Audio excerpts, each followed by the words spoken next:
There is a silence that does not feel like peace. It feels like absence. It is the silence that settles over a life that has slowly, almost imperceptibly stopped talking to God.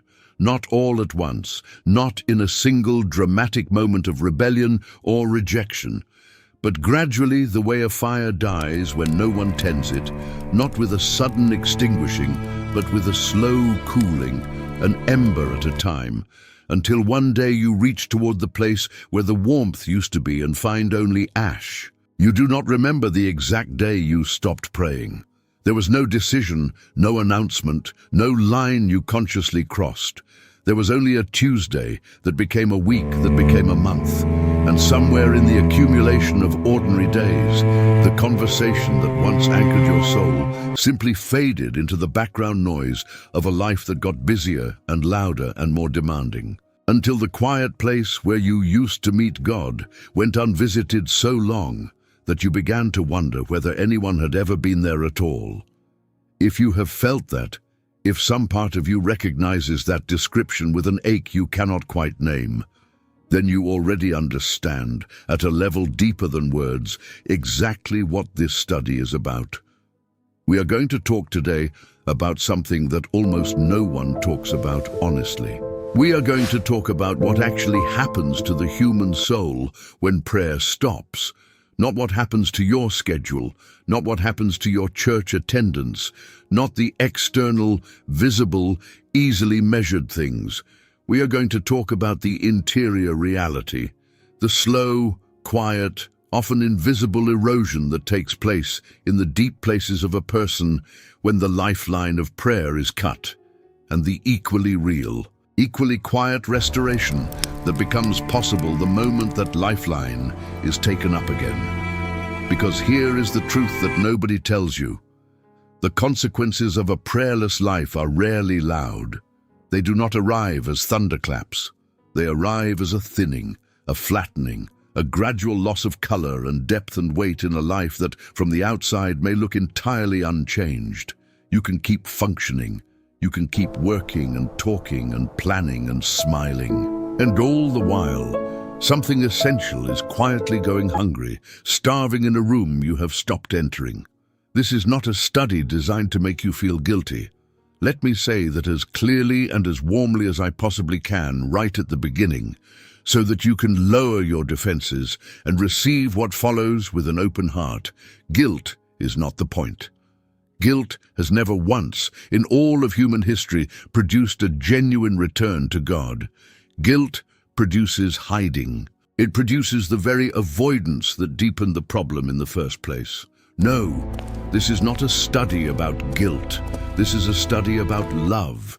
It is a study about a God who has not moved, has not left, has not grown cold or distant or disappointed in the time since you last spoke to him. It is a study about what he has been doing in the silence, and what he is still offering, and how near he still is, and how completely the whole situation can change the moment you turn back toward the voice that has never stopped calling your name. So before we go any further, before we open a single passage of Scripture or examine a single truth, let us simply take a breath together. Wherever you are right now, whatever room you're sitting in, whatever has been happening in your life in the days and weeks and months and perhaps years leading up to this moment, you are welcome here. This is a space where you do not have to perform. You do not have to pretend that your prayer life is healthier than it is. You do not have to project a version of yourself that is closer to God than you actually feel. You can come exactly as you are, dry, distant, distracted, disillusioned. Whatever the true condition of your soul is in this moment, you can bring it here without disguise. Because the God we are going to talk about is the kind of God who has always preferred the honest prayer of a struggling heart to the polished performance of a confident one. Let us begin. Before we open the first passage of Scripture, I want to pause and do something that matters to me very much, and that is to acknowledge you, the specific person watching this right now, because you are not an abstract viewer or a statistic or a number on a screen. You are a real human being who chose, out of all the things you could be doing with this portion of your time, to be here with this, seeking something. And that means something to me. I do not take it lightly that you are here. I would genuinely love to know where in the world you are watching from. Take just a moment and leave it in the comments below. Your city, your country, or simply a warm greeting to everyone else who is here. Whether you are watching from somewhere in the United States, from a great city or a small, quiet town, from England or Scotland or Ireland or Wales, from Canada or Australia or New Zealand, from somewhere in Africa or Asia or the islands of the Pacific, from South America or the Caribbean or a corner of the world I may never have the chance to visit, let us know. And then watch what happens in those comments. Watch them fill with names of places from every continent and every time zone, and let that be a quiet reminder to you that you are not alone in this. You are not the only one who let prayer slip away. You are not the only one who is here today hoping to find the way back. There are people all over this world right now, sitting exactly where you are sitting, feeling exactly what you are feeling, and they found their way to this same study because they are looking for the same thing you are looking for. And if this channel has ever been a source of encouragement to you, if these studies have fed your faith, or brought comfort to a hard season, or helped you understand the heart of God a little more deeply, I want to ask you something with full sincerity and genuine warmth. Please subscribe. If you have not already done so, take just a moment right now and press that subscribe button. It costs you nothing, not even 30 seconds, but it makes an enormous difference. Every person who subscribes helps this content reach someone else who is sitting in the silence, wondering if there is a way back. And there is. And they need to find it the way you found it today. So please, subscribe and become a permanent part of this community. And if you would like to go a step deeper, I want to warmly invite you to consider becoming a member of this channel. Membership is a way of belonging more fully to this growing family of believers from around the world, people in dozens of nations, separated by oceans and languages and time zones, but gathered together by one name and one love. As a member, you receive early access to our videos before they are released to everyone else, so that you are always among the first to receive what God places on our hearts to create. The link to join is right here, and it would be a genuine honor to have you with us. Now, let us open the Word together and let us begin to discover what really happens to the soul when prayer stops, and the far greater truth of what happens when it begins again. Part 1. What prayer actually is. Why its absence is felt so deeply. Before we can understand what is lost when prayer stops, we have to understand what prayer actually is.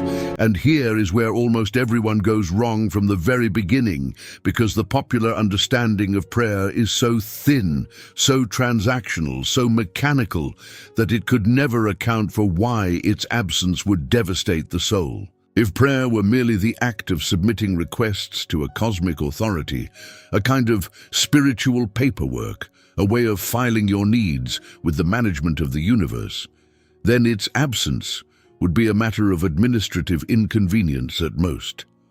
You would simply stop receiving the things you used to ask for, but that is not what people experience when they stop praying. What they experience is something far deeper and far stranger.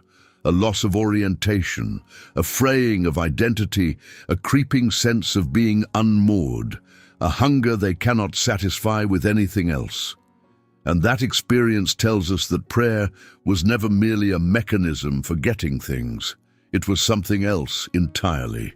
It was the breathing of the soul. Consider the way the scriptures describe the relationship between God and the human being. Genesis tells us that when God formed the first man from the dust of the ground, he breathed into his nostrils the breath of life, and the man became a living soul. Life, at its very origin, was an act of divine breathing, God exhaling himself, in a sense, into the creature he had formed. And from that moment, the human being was designed to live in continuous exchange with the one who had breathed life into him. Not occasional exchange, not emergency exchange, continuous. The way the lungs were designed for continuous breathing, the soul was designed for continuous communion. Prayer, understood rightly, is not an activity the soul performs. It is the activity by which the soul lives. It is the inhaling and exhaling of the spiritual life. It is the means by which the breath of God, first given at creation, continues to fill and sustain the inner person across all the days of a life.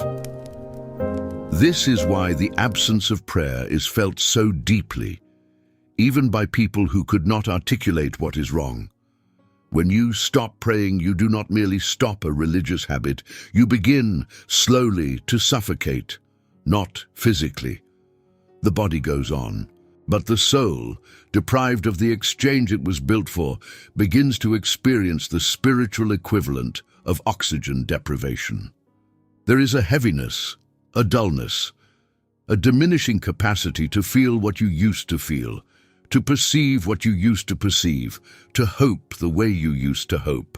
The lights do not go out all at once, they dim. And because they dim so gradually, you adjust to the dimness, you accommodate it, you forget what the full light was even like, until something, perhaps something like this study, reminds you, and you feel a sudden sharp longing for a brightness you had forgotten you were missing. The Apostle Paul, writing to the church at Thessalonica, gave an instruction that has puzzled and challenged believers for 2,000 years. He said simply, "Pray without ceasing." 3 words in the English. And they have provoked endless questions. How can anyone pray without ceasing? We have jobs to do, conversations to have, sleep to get. We cannot spend every waking moment with our eyes closed and our hands folded. But this confusion arises only because we have misunderstood what prayer is. If prayer is a specific posture, a set-aside activity, a discrete event with a beginning and an end, then of course we cannot do it without ceasing. But if prayer is the continuous orientation of the soul toward God, a running, ongoing, conversational openness, an abiding awareness of His presence, a habitual turning of the heart toward the one who is always near, then praying without ceasing is not only possible, it is the natural condition of a soul that is alive. It is the spiritual equivalent of breathing without ceasing. You do not schedule your breaths. You do not set aside specific times to breathe and then hold your breath the rest of the day. You breathe continuously, automatically, because you are alive. And Paul is describing a soul so alive to God that communion with Him becomes as natural and continuous as breath. Now consider what this means for the soul that has stopped praying. It does not merely mean that the soul has skipped some optional spiritual exercise. It means the soul has stopped breathing in the way it was designed to breathe, and a soul that has stopped breathing does not announce its distress with dramatic symptoms. It simply begins, quietly, to die, or more precisely, to grow numb, to lose feeling, to enter a kind of spiritual hypoxia in which it can no longer perceive clearly, can no longer feel deeply, can no longer respond to God or to others with the fullness it was made for. This is the first truth that nobody tells you. When you stop praying, the issue is not that God stops listening. The issue is that you stop breathing. And the suffocation, when it comes, is felt not as a punishment imposed from outside, but as a starvation experienced from within. The Greek word that the New Testament most often uses in connection with prayer is proseuche, and the prefix pros is significant.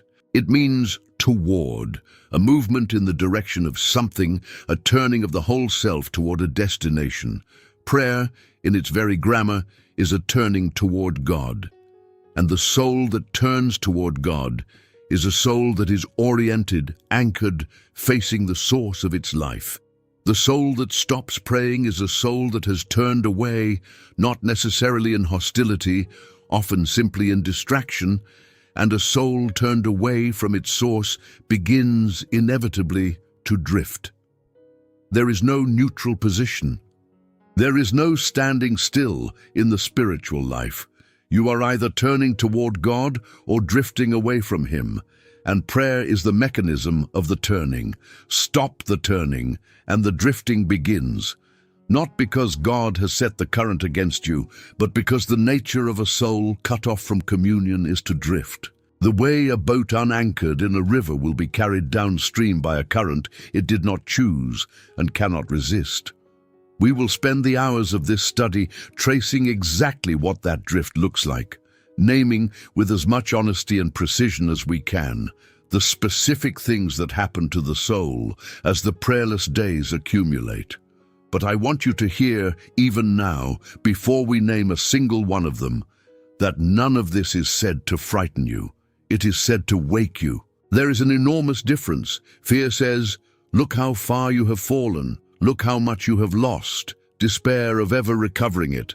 But waking says, "Look what is happening. Look what is at stake. Look how much there is to recover." And notice that the recovery is fully available, that the door is not locked, that the way back is shorter than you fear, and the welcome at the end of it is warmer than you can imagine. Everything we are about to explore is in the service of waking, never of fear.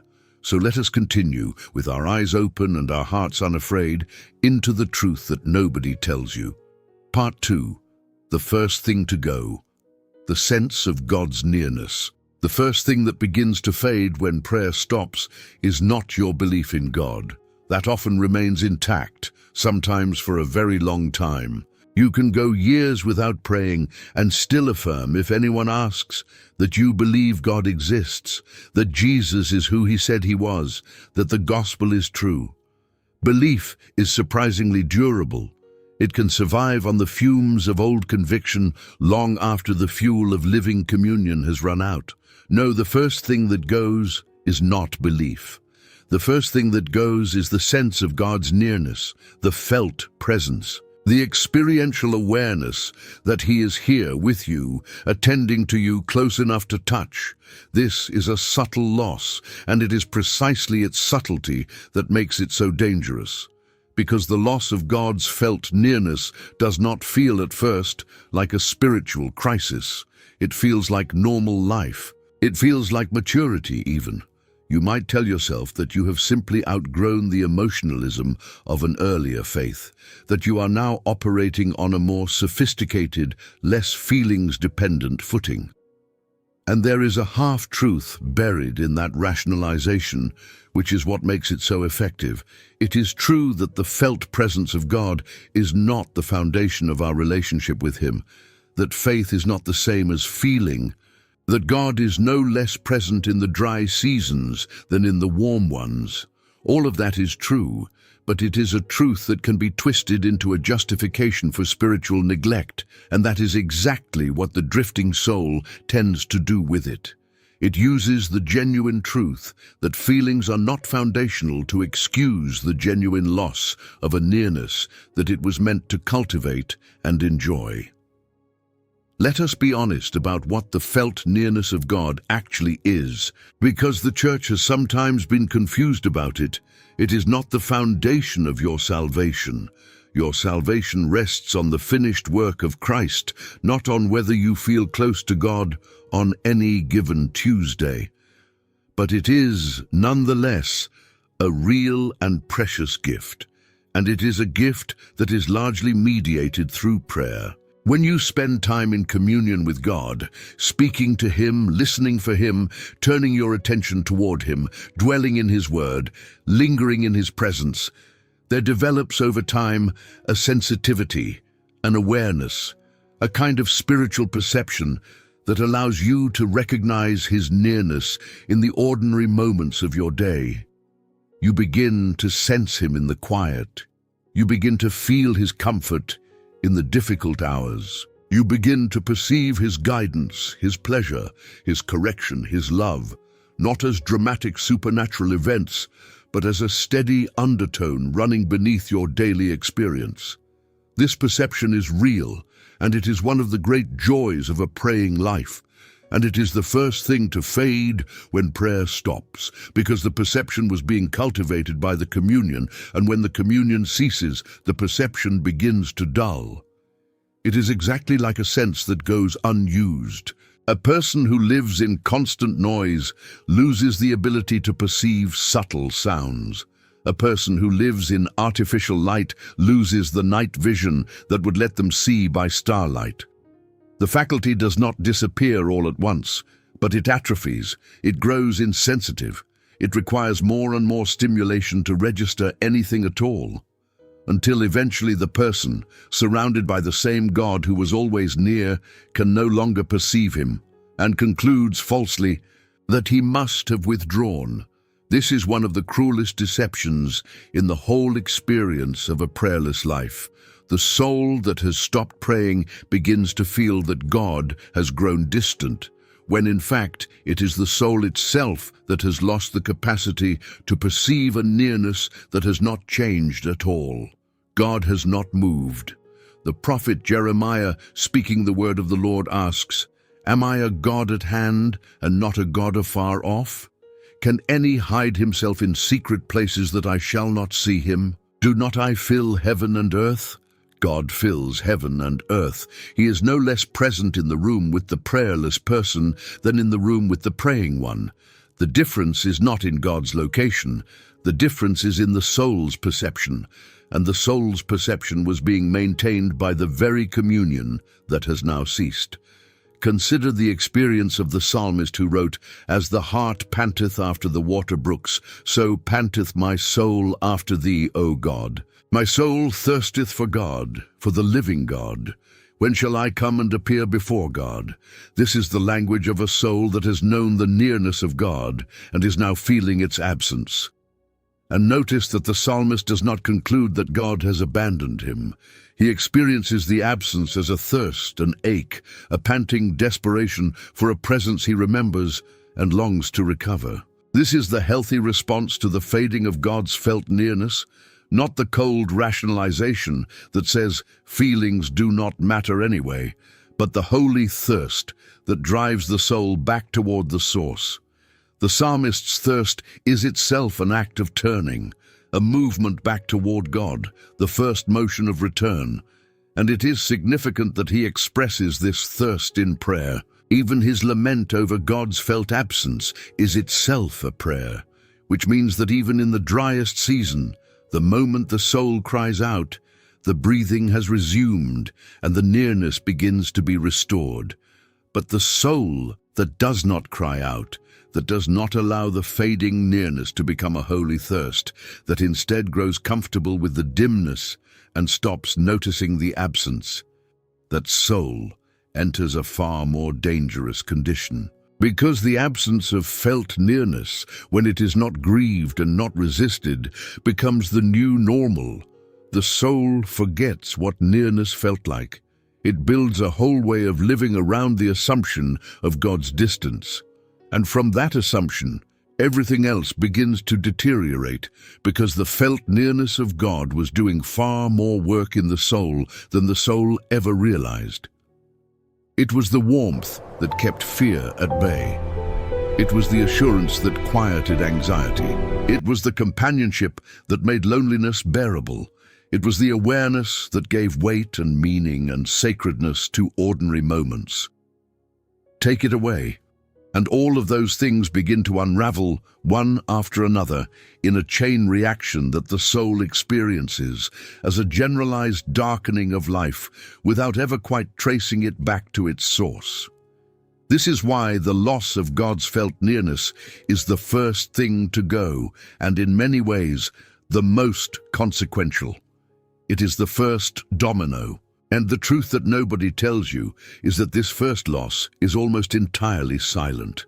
It does not announce itself. It does not feel like a catastrophe at the moment it occurs. It feels like nothing, which is precisely the problem, because the soul that feels nothing where it once felt the warmth of God has not gained sophistication. It has begun to grow numb. And numbness in the spiritual life is not peace. It is the early symptom of a starvation that will, if left unaddressed, hollow out the whole interior life of a person and leave them wondering years later why everything feels so grey, so flat, so empty, so far from the vivid and living faith they once knew. Part 3. The rise of anxiety. What fills the space where prayer used to be nature? The old saying goes, abhors a vacuum. And the soul, it turns out, abhors one even more. When prayer stops, it does not simply leave behind an empty space, a clean and neutral absence. Something rushes in to fill the void. And the thing that rushes in, more often than anything else, is anxiety. This is one of the most reliable and most overlooked consequences of a prayerless life. And once you understand the mechanism, you will recognize it everywhere, in others and in yourself. The connection between the cessation of prayer and the rise of anxiety is not coincidental. It is structural. It is built into the very design of the soul. The Apostle Paul, in the passage from Philippians that we will return to more than once in this study, lays the mechanism out with startling clarity. He writes, "Be careful for nothing, but in everything by prayer and supplication with thanksgiving, let your requests be made known unto God. And the peace of God, which passeth all understanding, shall keep your hearts and minds through Christ Jesus." Notice the structure of this instruction. It is not merely, "do not be anxious." That command alone would be cruel and useless, like telling a drowning man to simply stop sinking. No. Paul gives the command and then immediately gives the mechanism that makes obedience possible. Do not be anxious about anything, but in everything by prayer, make your requests known to God.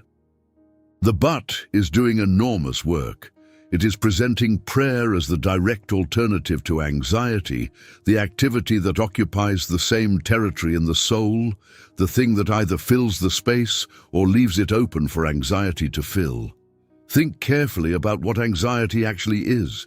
The Greek word Paul uses for being anxious is merimnao, and it derives from a root that means to divide, to split, to be pulled apart. Anxiety is the experience of a mind divided against itself, fragmented, pulled in multiple directions at once by competing fears and unresolved worries.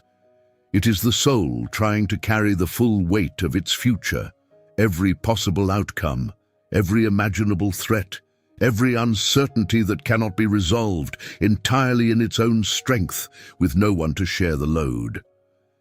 And here is the crucial insight.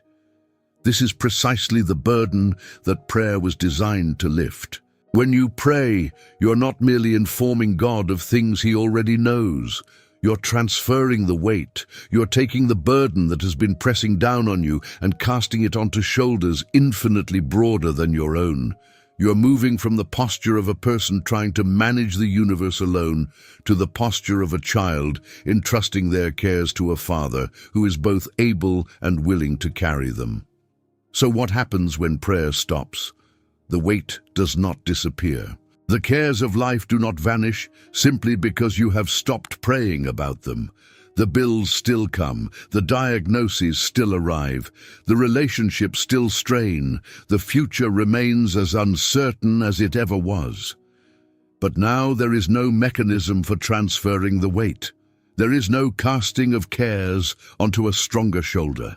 There is only you carrying the full crushing load of your existence entirely alone, with no relief valve, no sharing of the burden, no place to put it down. And the soul, designed to carry its cares to God, and finding that it no longer does, begins to buckle under a weight it was never meant to bear by itself. That buckling is what we call anxiety. It is the predictable, almost mechanical result of a soul attempting to do alone what it was designed to do in partnership with God. This is why so many people who stop praying find, often to their bewilderment, that their anxiety levels climb in the months and years that follow. They cannot always trace the connection. They look for external causes, a stressful job, a difficult season, the general turbulence of the times, and those external factors are real and they do contribute. But underneath the external factors is a structural change in how the soul processes its cares. When prayer was active, every worry had somewhere to go. It would arise, and it would be carried to God, and the act of carrying it would relieve its pressure. Now the worries arise and have nowhere to go. They accumulate, they circulate endlessly in the mind, returning again and again, growing larger with each return, because there is no longer any mechanism for releasing them. The prayerless mind becomes a closed loop of worry, a room with no exit in which fears are generated and never discharged, multiplying in the dark. Peter, the apostle who had personally been delivered from a lifetime of fear by the grace of God, wrote to suffering believers an instruction that goes to the heart of this dynamic. He said, "Casting all your care upon him, for he careth for you." The word he uses for casting is vivid and physical. It is not a gentle setting down. It is a throwing, a hurling, an active and forceful transfer of something heavy from yourself onto someone else. Cast your care upon him. Throw it, get it off of you and onto the one who can carry it. And the reason this is possible, the reason the throwing makes sense, is contained in the 4 words that follow. For he careth for you. Not, he might care if you do enough to earn his attention. Not, he cares about humanity in general. For he careth, present tense, continuous, personal, for you. The specific you, with your specific cares, your specific fears, your specific situation. The casting of cares is possible because there is someone on the receiving end who genuinely, personally, tenderly cares about the state of your heart. But the casting requires prayer. There is no other mechanism for it. You cannot cast your care upon God by simply thinking about casting it, or by intending to cast it someday, or by believing in principle that he is able to carry it. The casting happens in the act of prayer, in the actual bringing of the actual care into the actual presence of God, in words or groans or wordless turning, and the actual releasing of it into his hands. And so the soul that has stopped praying has, by definition, stopped casting its cares. The cares pile up, uncast, ungiven, unreleased. And the soul that holds all its cares unreleased is, again by definition, an anxious soul. The anxiety is not a mysterious affliction that strikes from nowhere. It is the natural and necessary consequence of a soul that has stopped doing the one thing that was keeping it free. There is a further dimension to this that is worth naming, because it explains why the anxiety of a prayerless life often has a particular quality of restlessness, a kind of low-grade churning that never fully resolves. When the soul is in regular communion with God, it develops what we might call a settled center.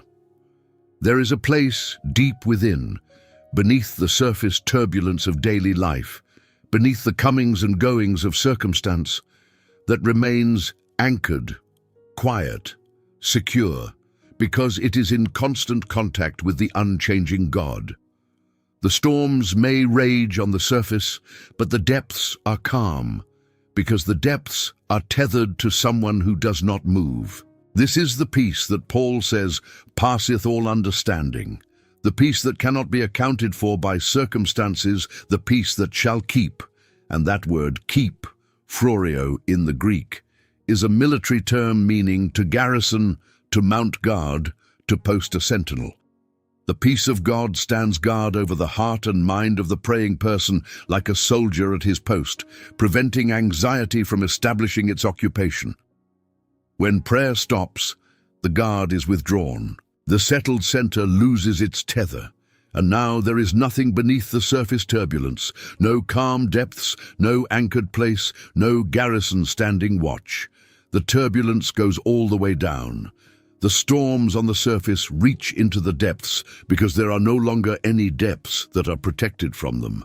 And this is why the anxiety of a prayerless soul often feels bottomless, why it seems to have no floor, why it produces that particular sensation of free fall, of having nothing solid to stand on, of being adrift with no anchor, in an endless and indifferent sea. It is not that the prayerless person faces worse circumstances than the praying person. Often the circumstances are identical.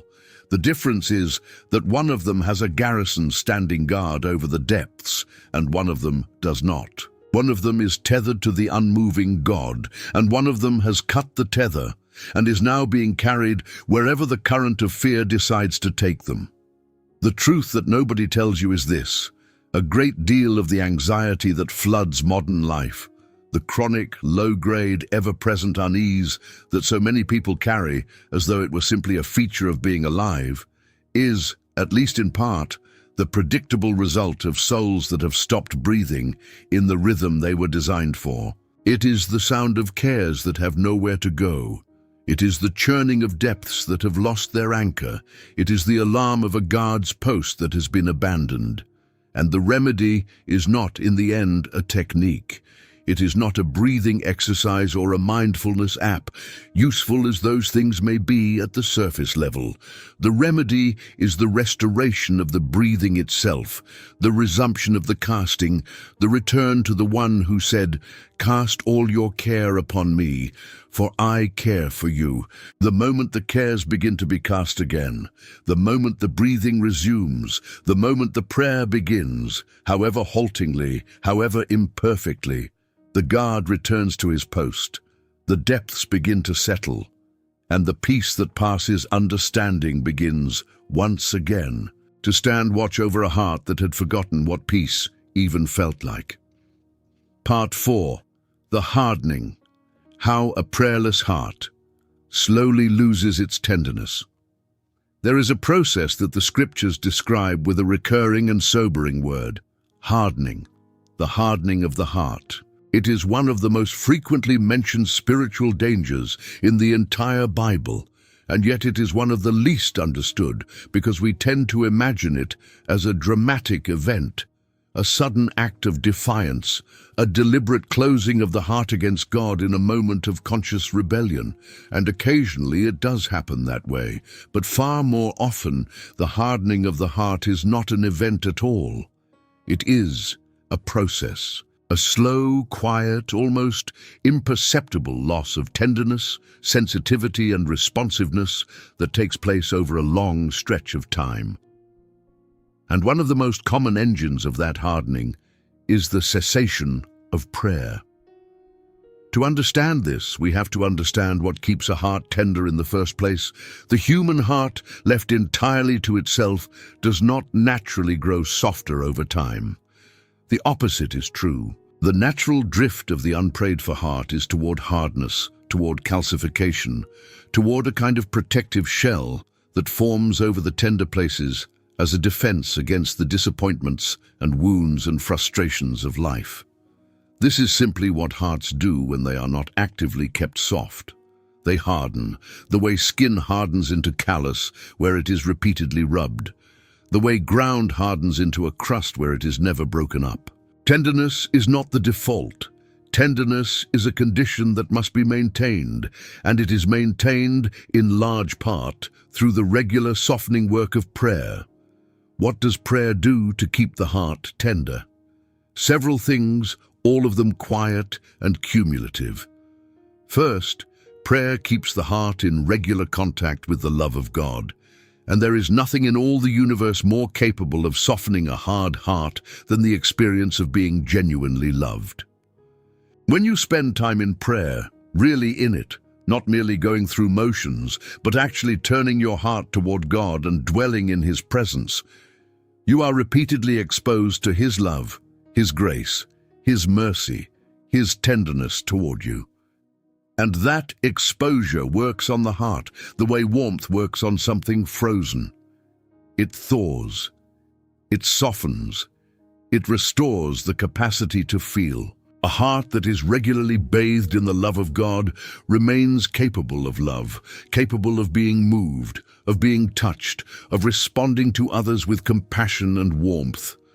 But a heart that is cut off from that regular exposure begins to freeze over again, and the freezing manifests as a growing coldness, a diminishing capacity to be moved by the things that should move us. Second, prayer keeps the conscience sensitive.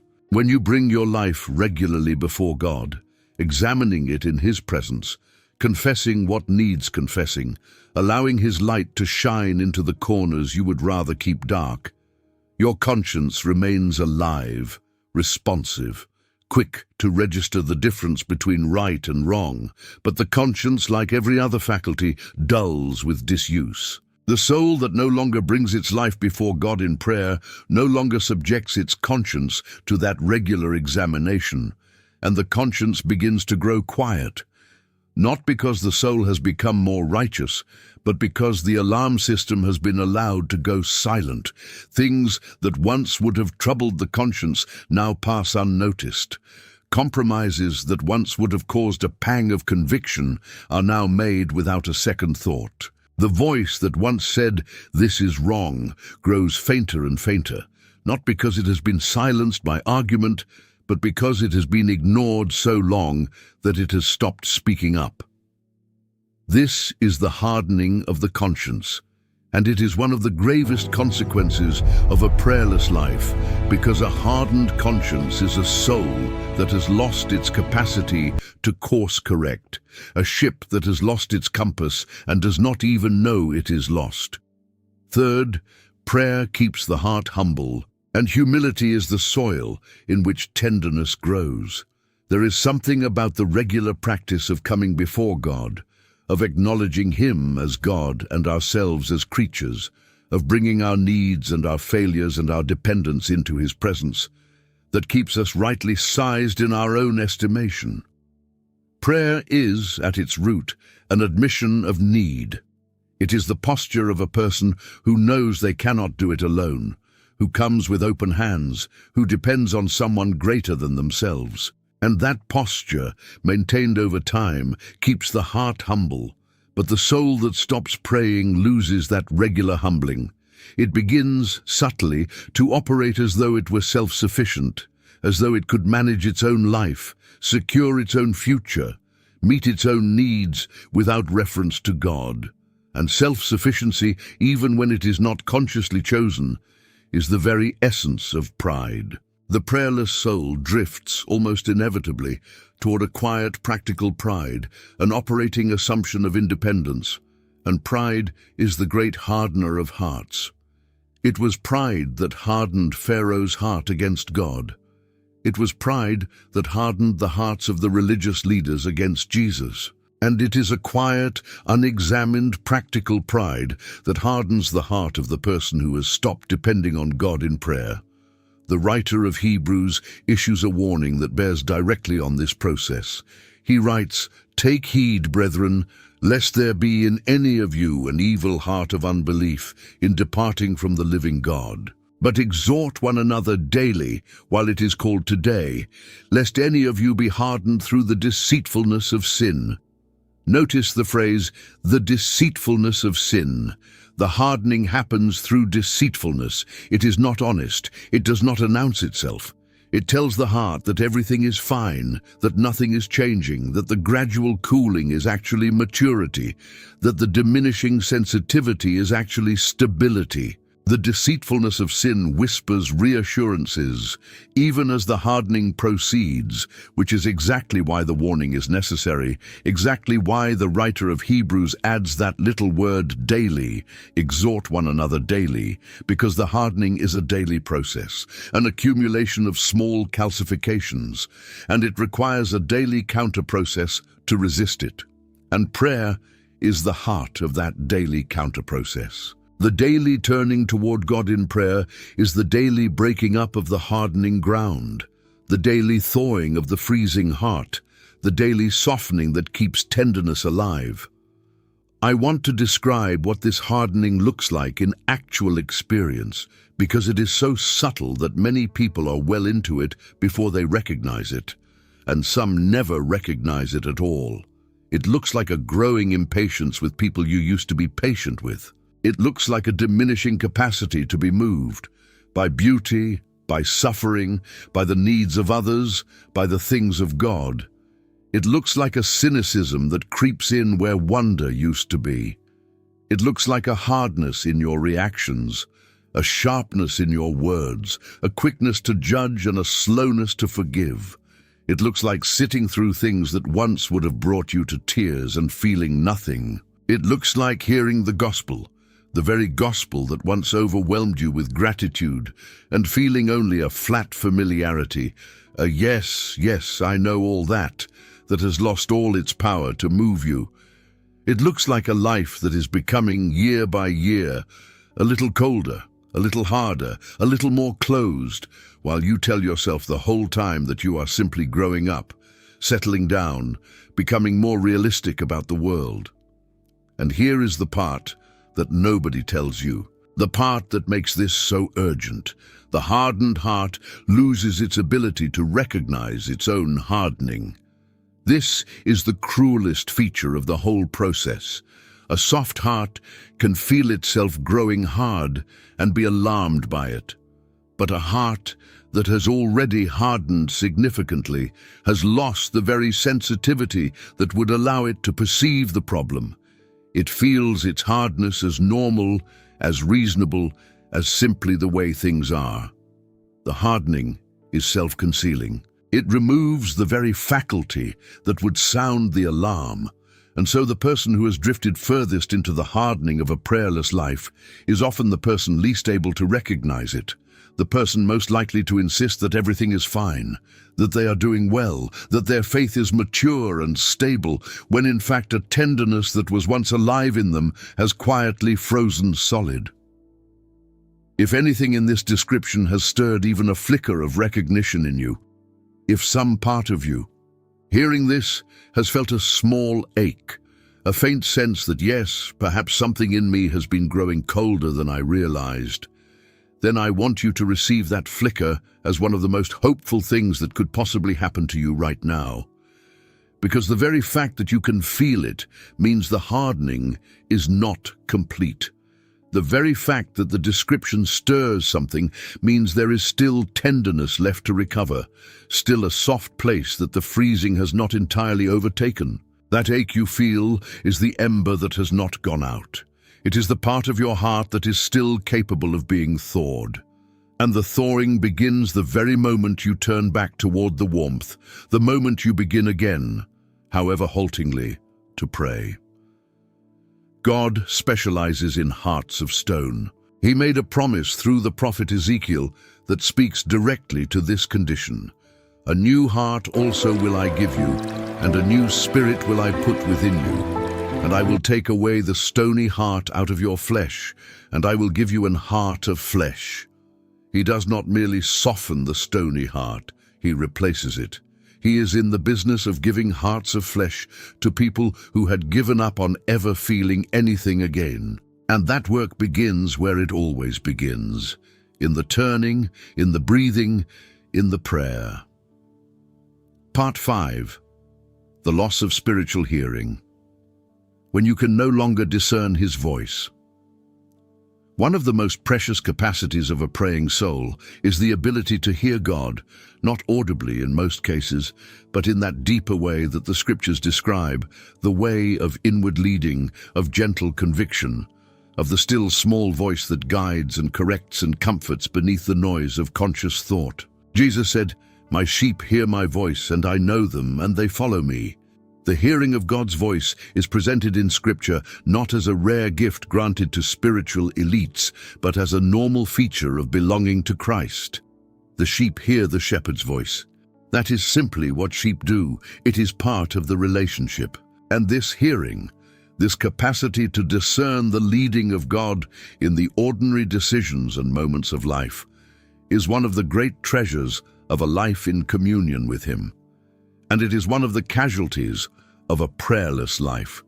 The hearing of God's voice is not magic, and it is not automatic. It is a learned sensitivity developed and maintained through relationship, and the relationship is sustained through prayer.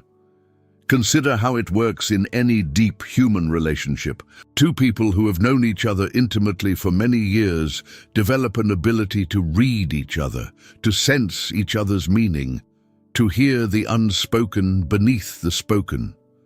A husband can tell from the way his wife says a single word what she is really feeling. A close friend can sense from across a room that something is wrong. This sensitivity is not a supernatural endowment. It is the natural fruit of long, attentive, intimate relationship. The more time you spend with someone attentively, the better you come to know their voice, their meaning, their heart. And the same principle governs our hearing of God. The more time we spend with Him in prayer, speaking, but also listening, also waiting, also attending to Him in His word, the more attuned we become to His voice, the more readily we recognize His leading, the more sensitively we perceive His gentle this way and not that way, His comfort and His correction. Now consider what happens to that sensitivity when the relationship is neglected. It does not vanish all at once, but it degrades. The voice that was once so recognizable becomes harder to distinguish. The leading that once seemed clear becomes ambiguous. The soul that has stopped praying finds, when it tries to discern God's will in some matter, that it can no longer tell His voice from the clamor of its own desires and fears and the thousand competing voices of the world. The signal has not stopped transmitting. God has not gone silent, but the receiver has lost its tuning. The instrument has gone out of adjustment through disuse. And the prayerless soul, attempting to navigate the decisions of life, finds itself increasingly without reliable guidance, increasingly thrown back on its own unaided judgment, increasingly likely to mistake the voice of its own appetite for the voice of God. This loss of spiritual hearing has consequences that ripple through the whole of life. So many of the decisions we face are not matters of clear right and wrong, where the path is obvious to anyone. They are matters of wisdom, of timing, of discernment, where two reasonable options present themselves, and the question is which one God is leading toward. Should I take this job or that one? Should I speak now or wait? Should I pursue this relationship or step back? Should I stay or should I go? In such decisions, the praying soul has an enormous advantage. It has access to the guidance of the one who sees the end from the beginning, who knows what lies down each path, who loves us and wills our genuine good. The praying soul can bring the decision into the presence of God, can lay it before Him, can wait for the inner sense of peace or unease that so often functions as His guidance, can perceive the gentle leading of His Spirit. But the prayerless soul has lost this access. It must navigate by its own unaided sight in the dark, without the guidance it was meant to have, and so it stumbles. It makes decisions it would not have made with God's leading. It walks into situations it would have been warned away from. It misses opportunities it would have been guided toward. Its life begins slowly to wander off course, not because it is being punished, but because it has lost the navigation that prayer provided. There is a particular passage in the life of the prophet Elijah that speaks profoundly to this dimension of the prayerless life, though it is usually read for other purposes. After his great triumph on Mount Carmel, Elijah collapsed into exhaustion and fear and despair, and he fled into the wilderness. And there at the cave of Horeb, God came to him. But notice how God came. There was a great and strong wind that tore the mountains and broke the rocks, but the Lord was not in the wind. After the wind, an earthquake, but the Lord was not in the earthquake. After the earthquake, a fire, but the Lord was not in the fire, and after the fire, a still small voice. A voice so quiet that it could only be heard by a soul that was attentive, that was listening, that was tuned to perceive something subtle beneath the roar of the dramatic. This is so often how God speaks, not in the loud and the dramatic and the unmistakable, but in the still small voice that requires a listening soul to hear it. And the still small voice is precisely the kind of voice that the prayerless soul, with its degraded spiritual hearing, can no longer perceive. The dramatic might still get through. A crisis, a catastrophe, a loud and undeniable event might still register. But the still small voice, the gentle daily leading, the quiet conviction, the soft this way, These grow inaudible to a soul that has lost its tuning. And there is a further loss here, one that goes even deeper. The hearing of God's voice is not only a matter of guidance for decisions, it is a matter of intimacy, of relationship, of the sheer joy of knowing and being known. There is a profound comfort in hearing God speak to your heart, a word of love in a lonely hour, a word of reassurance in a frightened one, a word of correction that you know comes from a heart that wants your good, a sense of His pleasure in a moment of obedience. These quiet communications are some of the deepest joys of the spiritual life, and they are mediated through the listening that is part of prayer. The soul that has stopped praying has stopped listening, and so it no longer receives these communications. It lives in a kind of relational silence, no longer hearing the voice of the one who loves it, and the silence over time breeds a terrible loneliness, the loneliness of a child who has stopped hearing its father's voice, who begins to wonder whether the father is still there, whether the father still cares, whether the relationship was ever real at all. But I want to be very clear about the nature of this silence, because it is so easily misunderstood. The silence is not God's. God has not stopped speaking. The still small voice is still speaking. It has not been withdrawn. The shepherd is still calling his sheep by name. The call has not ceased. The silence is on the side of the soul that has lost its hearing. And this is enormously hopeful, because a hearing that has been lost through disuse can be recovered through use. The instrument that has gone out of tune can be tuned again. The sensitivity that has atrophied can be rebuilt. It happens the same way it was built in the first place, through the patient resumption of communion, through the turning of attention back toward God, through the practice of listening that is part of all real prayer. At first, the soul that returns to prayer after a long silence may hear nothing, may strain and perceive only its own thoughts, may wonder whether the hearing is gone for good. But it is not gone. It is rusty, and rust gives way to use. Day by day, as the communion is restored, the tuning returns, the sensitivity rebuilds, and one day, often when least expected, the soul hears it again. The still, small voice, the gentle leading, the word of love spoken into the deep place, and the loneliness of the long silence begins finally to lift. Part 6. The Famine of Joy. Why everything goes grey without prayer.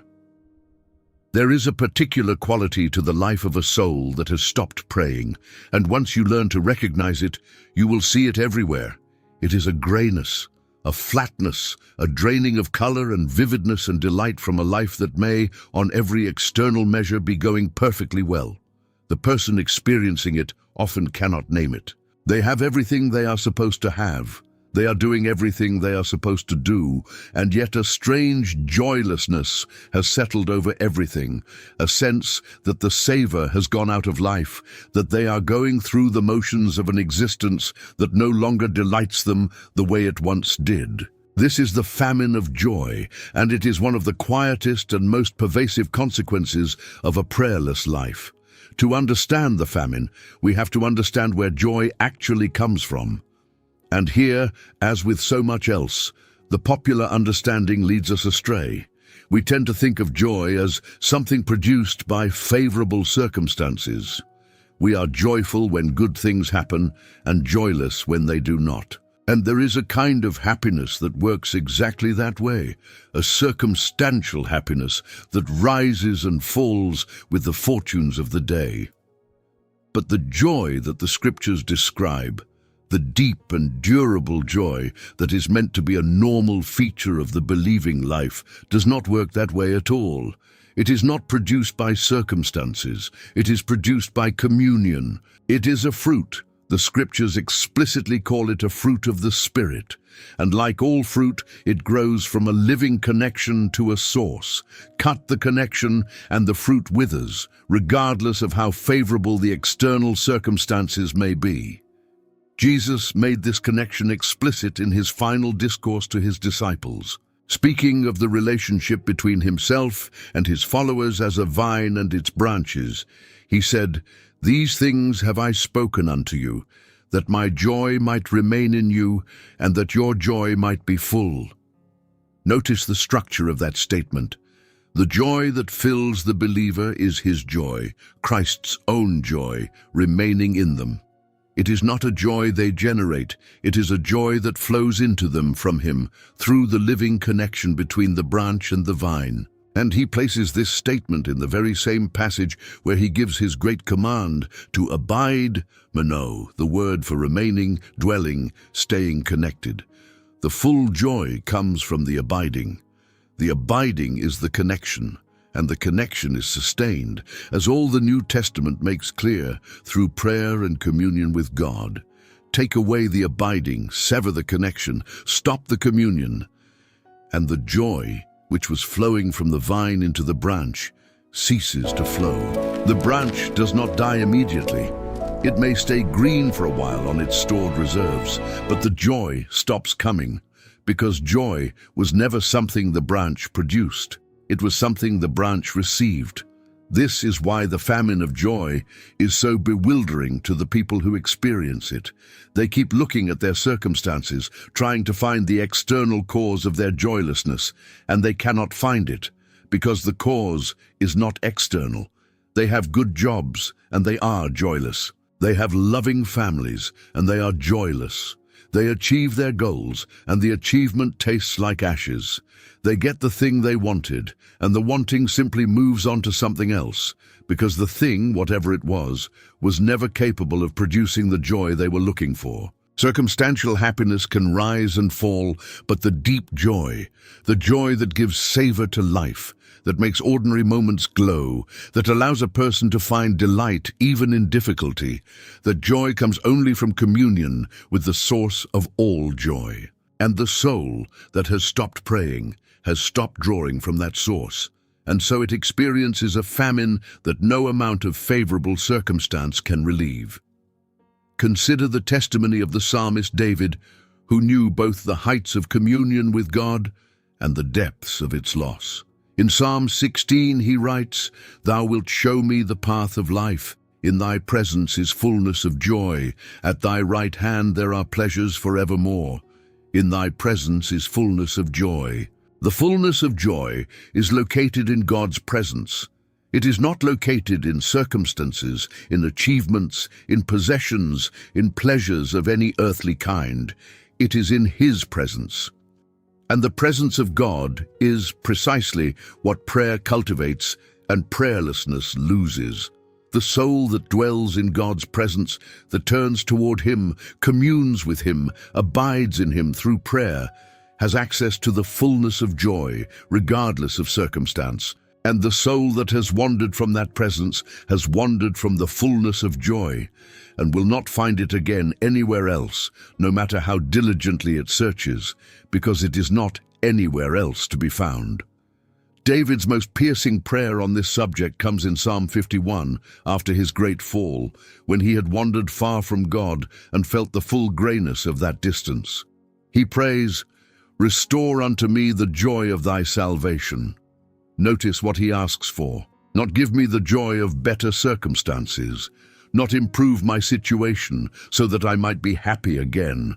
Restore unto me the joy of thy salvation. He had not lost his salvation, but he had lost the joy of it. The thing itself remained, but the savor had drained out. He could no longer feel what he once felt. The gospel that had once filled him with delight had gone flat and grey in the season of his wandering. And his prayer for the recovery of that joy is itself the beginning of the recovery, because the prayer is itself a return, a turning back toward the presence in which the fullness of joy is found. The joy begins to return the moment the soul turns back toward its source. I want to name something about this famine that is rarely acknowledged, because it explains a great deal about the strange restlessness of so many lives. When the soul loses the deep joy that comes from communion with God, it does not simply accept the loss and live joylessly. It goes searching. It looks for substitutes. It tries to fill the joy-shaped emptiness with whatever the world offers: pleasures, possessions, experiences, achievements, entertainments, relationships, the endless scroll of distraction. And because none of these things can actually fill the emptiness, because the emptiness is shaped for God and can be filled by nothing else, the soul finds itself in a desperate and exhausting cycle, consuming more and more, chasing the next thing and the next, always hoping that this time the emptiness will be filled, always discovering that it is not. This is the restless consumption that characterizes so much of modern life, and underneath a great deal of it is a famine of joy in souls that have stopped drawing from the only source that could satisfy them. They are starving, and they keep eating things that cannot nourish them, and they cannot understand why they are still hungry. They are still hungry because the hunger is for God, and they have been feeding it everything except God. The truth that nobody tells you is that the grayness is not permanent, and it is not a sign that life itself has become gray. The color has not gone out of the world. It has gone out of your perception, because the faculty that perceived it was nourished by communion and has been starved by neglect. The same world that looks gray to the prayerless soul will look luminous again to the soul that returns to communion. Not because the world has changed, but because the soul's capacity for joy has been restored. The famine ends where it began, in the presence of God. The fullness of joy is still there at His right hand, where it has always been, waiting for the soul that turns back toward it. And the turning can begin right now. The prayer that restores the joy is not a complicated prayer. It is the simple turning of the heart back toward the source, the simple acknowledgement of the hunger, the simple asking, "Restore unto me the joy." And the God who delights to give joy to His children begins, the moment He is asked, to pour it back into the famished soul, until the grayness lifts and the color returns and life begins, once again, to taste like life. Part 7. The erosion of identity. Forgetting who and whose you are. Among the deepest and most disorienting consequences of a prayerless life is one that operates at the very foundation of the self, the erosion of identity. To understand this, we have to grasp something that the modern world has largely forgotten: that identity is not something you generate from within yourself, but something you receive from outside yourself, from the source of your being, and that the receiving happens in significant part through communion with that source. The praying soul is continually reminded of who it is and whose it is. The prayerless soul, cut off from that continual reminding, begins to forget, and a soul that has forgotten who and whose it is becomes a soul adrift, vulnerable, anxious, and endlessly susceptible to having its identity dictated by every passing voice and circumstance. Let us consider how identity is formed and sustained in the praying life. When you come before God in prayer, you are not merely making requests. You are entering into a relationship in which your truest identity is established and reaffirmed. You come as a child to a father. The Spirit Himself, Paul tells us, bears witness with our spirit that we are the children of God, and the cry that the Spirit produces in the praying heart is, "Abba, Father," the intimate, tender, familial address of a child who knows they belong. Every time you pray, this identity is reinforced. You are reminded at the deepest level that you are a child of God, beloved, adopted, secure, belonging to the household of the living God. You are reminded that your worth is not something you have to earn, but something that has been bestowed on you by the one who made you and redeemed you. You are reminded that you are known, fully known, completely known, known better than you know yourself, and that the one who knows you completely loves you completely. This is the bedrock of a stable identity, and it is laid and relayed day by day in the practice of prayer. Now consider what happens when the prayer stops. The reinforcement stops, the reminding stops. The identity that was being continually established and reaffirmed is no longer being maintained, and like everything else that is not maintained, it begins to erode. The soul slowly forgets that it is a beloved child. It loses its grip on the truth that its worth is bestowed and not earned. And into the vacuum left by this forgetting rush, all the false identities that the world is endlessly eager to assign. The world says, you are what you achieve, you are what you own, you are what others think of you, you are your usefulness, your productivity, your appearance, your success, your failures. And the soul that has lost its grip on its true identity, the identity received in communion with God, has nothing with which to resist these false assignments. It begins to define itself by these external and shifting standards, and because these standards are external and shifting, the soul's sense of itself becomes external and shifting too, rising and falling with every success and failure, every gain and loss, every approving or disapproving glance from the world. This is the source of a particular kind of exhaustion that characterizes so many lives, the exhaustion of a self that is constantly trying to establish its own worth, constantly performing, constantly proving, constantly anxious about how it is being measured and whether it is measuring up. This exhaustion is the direct result of an identity that has been cut loose from its true foundation and is now attempting to generate itself from its own achievements. It is the exhaustion of a person who has forgotten that they are already loved, already valued, already secure, and who is therefore frantically trying to earn what they already possess. And it is, at root, a consequence of prayerlessness, of the cessation of the communion in which the true identity was being received and maintained.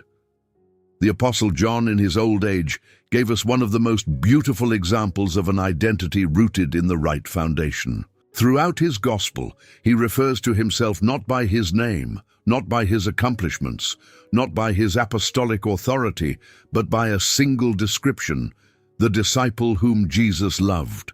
This was the foundation of his whole sense of self, not what he had done for Jesus, though he had done much, not how faithfully he had served, though he had served long.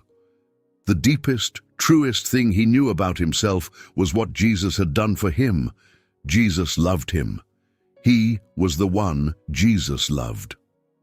And this identity, received and maintained through a lifetime of communion, made John one of the most stable, secure, and unshakable figures in the entire New Testament. He outlived all the other apostles. He endured persecution and exile and the loss of everyone he had loved. And through it all, he remained anchored because his identity was anchored in something that could not be touched by any of it, the love of Christ for him, received continually in the communion of a praying life. The soul that has stopped praying has stopped receiving this anchoring, and so it becomes susceptible to a particular and tragic confusion. It begins to believe that it is what it does, what it has, what others say of it. And because all of those things are unstable, the soul becomes unstable. It cannot find solid ground. It rises with success and crashes with failure. It is inflated by praise and devastated by criticism. It has no fixed center because the fixed center, the identity received in communion with God, has eroded away. And the more it erodes, the more frantically the soul searches for some external thing to anchor itself to. And the more it anchors itself to external things, the more unstable it becomes, in a vicious cycle that can consume an entire life. There is a deeper layer to this erosion that deserves to be named, because it touches on the relationship between identity and purpose.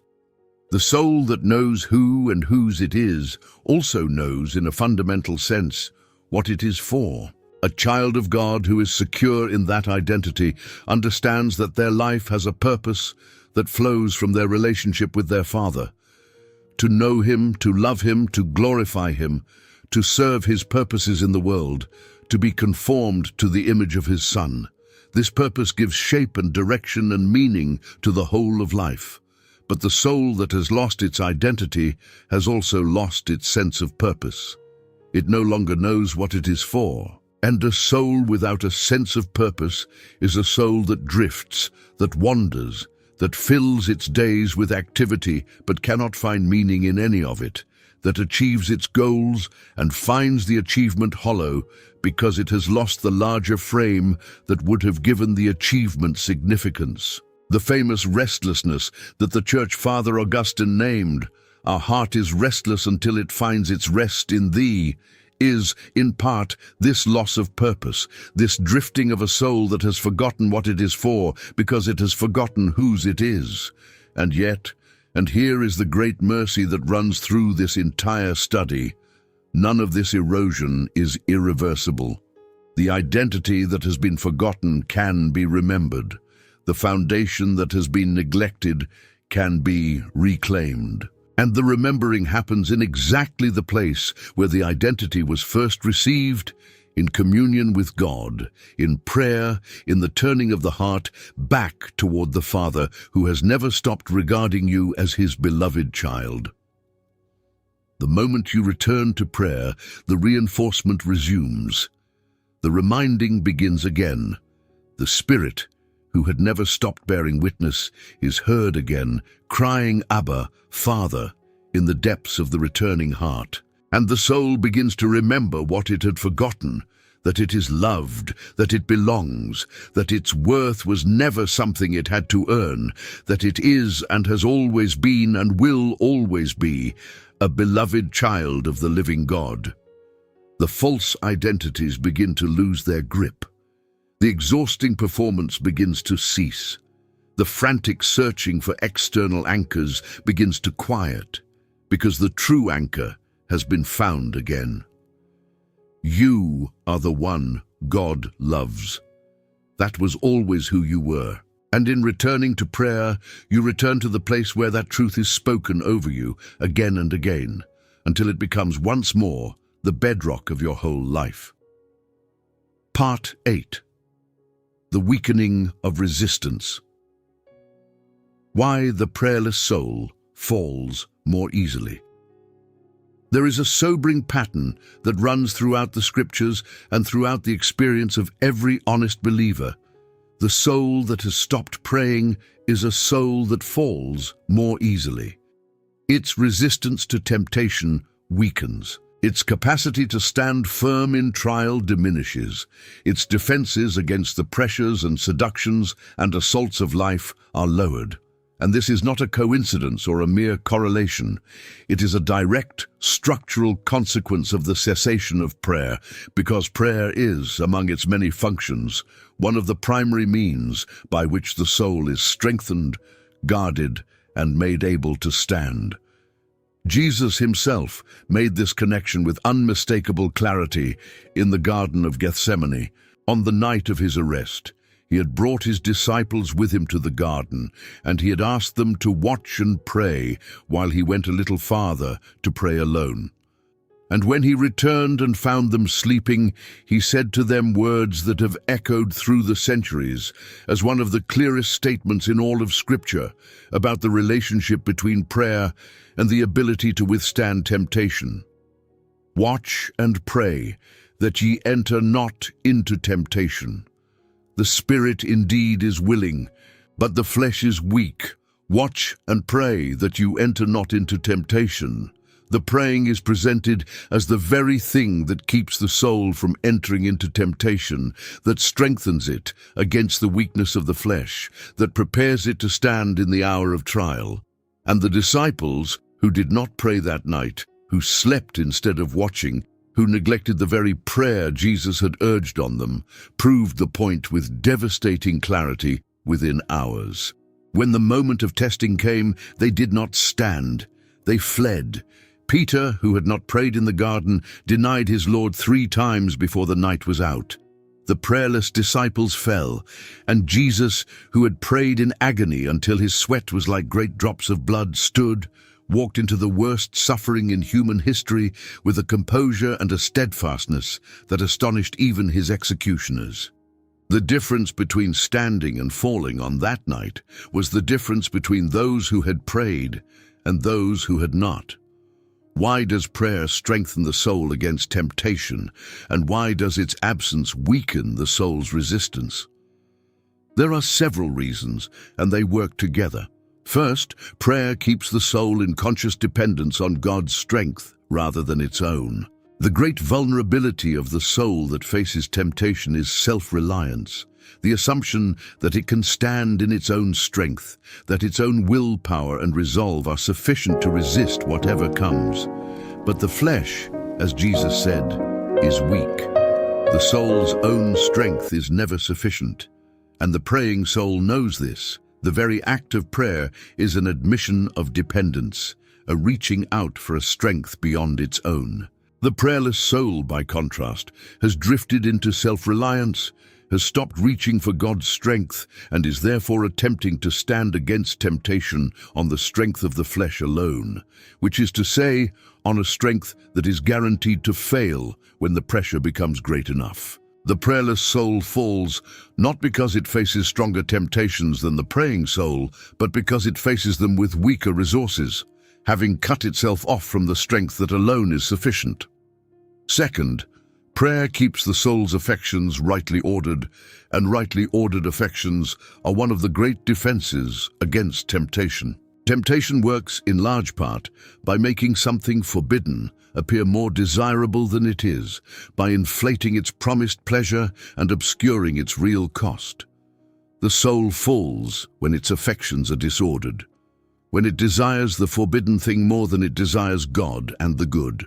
And prayer is one of the primary means by which the affections are kept in order, because in prayer the soul is repeatedly reminded of the surpassing worth of God, repeatedly exposed to a goodness and a beauty and a love that puts the seductions of temptation in their proper diminished perspective. The soul that is regularly delighting in God finds the lures of temptation less compelling because it has tasted something better. But the soul that has stopped praying has stopped tasting that better thing, and so the lures of temptation grow proportionally more compelling. When the higher delight is gone, the lower delights rush in to fill the vacuum, and the soul, no longer anchored by its love for God, is swept along by lesser loves it can no longer resist. Third, prayer maintains the soul's spiritual alertness, its watchfulness, its awareness of the spiritual dimension of the battles it faces. The prayerless soul tends to grow spiritually drowsy, like the disciples in the garden, no longer alert to the reality of temptation, no longer watchful, no longer aware that it is in a battle at all. And a soul that does not know it is in a battle is a soul that will be caught off guard. Peter, who had failed so badly in the garden, later wrote with hard-won wisdom, "Be sober, be vigilant, because your adversary the devil, as a roaring lion, walketh about, seeking whom he may devour." Be vigilant, stay alert. There is a real adversary, and he is actively seeking those he may devour, and the soul that has drifted into spiritual drowsiness through the neglect of prayer is exactly the kind of soul that he finds easiest to devour. The praying soul is watchful, it sees the danger coming, it is prepared. The prayerless soul is drowsy, it does not see the danger until it is upon it. It is caught unprepared. And in spiritual warfare, as in any warfare, the unprepared are the ones who fall. I want to be careful here, because this is a subject on which the church has sometimes spoken in ways that produce fear and shame rather than hope and strength, and that is not my intention at all. I'm not saying that every fall is a simple matter of insufficient prayer, as though prayer were a magic shield that makes the soul invulnerable and any failure proof of spiritual negligence. The reality of temptation and failure is more complex than that. And there are godly praying souls who fall, and there is grace in abundance for everyone who does. But I am saying, because it is true, and because it is one of the things nobody tells you, that the general pattern is real. The soul that maintains its communion with God through prayer is, all else being equal, a soul that is better defended, better strengthened, better able to stand than the soul that has let that communion lapse. The prayerless life is a more exposed life, a more vulnerable life, a life lived with the defenses lowered and the strengthening cut off. And this exposure is felt over time as a growing sense of being unable to resist things one used to resist, a kind of moral and spiritual softening, a discovery that the things which once held no power over you have somehow gained a grip, that the line you once would never have crossed is now crossed with disturbing ease. If you have experienced this, if you have felt yourself growing weaker against things you used to stand against, falling more easily into patterns you used to resist, finding your defenses lowered in ways that trouble you, then I want you to understand the connection that nobody draws for you. It may be, in significant part, that your defenses have been lowered because the strengthening has been cut off, because the communion that fortified you has lapsed, because you have been trying to stand in your own strength against forces that no human strength can withstand.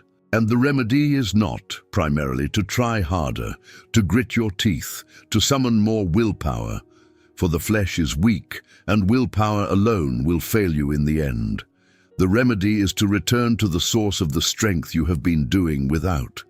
It is to take up again the watching and the praying that Jesus urged on his sleeping disciples.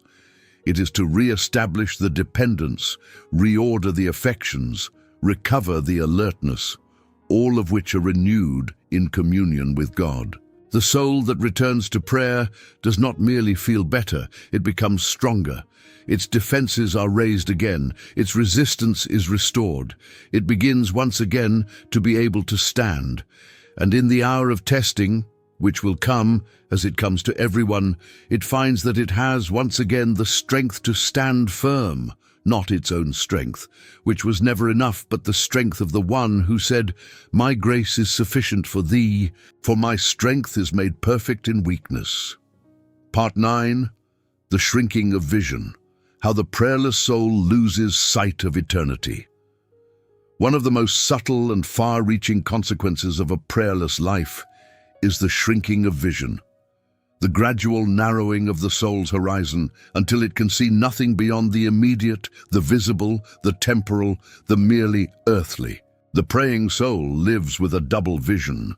It sees both the seen and the unseen, both the temporal and the eternal, both the immediate circumstances and the larger story within which those circumstances find their meaning. But the prayerless soul slowly loses the second sight. The unseen fades from view, the eternal recedes, and the soul finds itself trapped in the merely immediate, unable to see beyond the next problem, the next deadline, the next anxiety, having lost the larger perspective that once gave everything its proper scale and significance. The Apostle Paul described the double vision of the believing soul in his second letter to the Corinthians, written from the midst of tremendous suffering and pressure. While we look not at the things which are seen, but at the things which are not seen, for the things which are seen are temporal, but the things which are not seen are eternal. We look not at the things which are seen, but at the things which are not seen. This is a learned vision, a cultivated perception, a way of seeing that does not come naturally and must be continually renewed. The natural eye sees only the seen, the circumstances, the problems, the visible realities that press in on every side. It takes a different kind of seeing to perceive the unseen, the presence of God, the reality of eternity, the larger story, the things that are permanent rather than passing. And this different kind of seeing is cultivated more than anywhere else in prayer. In prayer, the soul lifts its eyes from the immediate to the eternal. It turns its attention from the seen to the unseen. It is reminded again and again that the visible circumstances that loom so large are in fact temporary, passing, light and momentary in the scale of eternity, while the unseen realities that the natural eye overlooks are in fact the weightier, the more enduring, the ultimately real. When prayer stops, this lifting of the eyes stops. The soul's gaze drops to the immediate and stays there. And without the regular renewal of the eternal perspective, the immediate begins to swell, to fill the whole field of vision, to take on a weight and an urgency and a finality that it does not actually possess. The problem that is, in the scale of eternity, a small and passing thing comes to feel like the whole of reality. The anxiety that would shrink to its proper size in the light of eternity grows monstrous in the absence of that light. The soul loses all sense of proportion, because proportion requires the larger frame, and the larger frame is supplied by the eternal vision that prayer cultivates and prayerlessness loses. This is why the prayerless soul so often experiences its troubles as overwhelming, as crushing, as more than it can bear, not necessarily because its troubles are objectively greater than others, but because it has lost the perspective that would cut those troubles down to their true size. It is seeing everything up close, with no horizon, no distance, no scale, and everything seen up close, with no larger frame, looks enormous. There is a profound psychological and spiritual freedom that comes from the eternal perspective, and the loss of it is felt as a loss of freedom, a kind of imprisonment in the immediate. The soul that can see eternity is a soul that can endure almost anything in time, because it knows that time is not the whole story, that the sufferings of the present moment are not the final word, that there is a larger and more glorious reality toward which everything is moving. This is what allowed the martyrs to face death with peace, what allowed Paul and Silas to sing in prison, what allowed believers across the centuries to endure losses and hardships that would have crushed them had the present moment been all they could see. They could see beyond it. They could see the eternal weight of glory that Paul says the light and momentary afflictions are working out. And that vision set them free, free from the tyranny of the immediate, free from the crushing weight of circumstances that they knew to be temporary, free to live with hope and even joy in the midst of suffering, because they were looking not at the things which are seen, but at the things which are not seen. The prayerless soul loses this freedom. Trapped in the immediate, unable to see beyond the visible, it experiences the full crushing weight of every circumstance with no relief, no perspective, no hope of anything beyond. And this contributes enormously to the heaviness, the despair, the sense of being overwhelmed that so often characterizes a prayerless life. It is not only that the soul has lost the felt presence of God, lost its joy, lost its peace, lost its strength.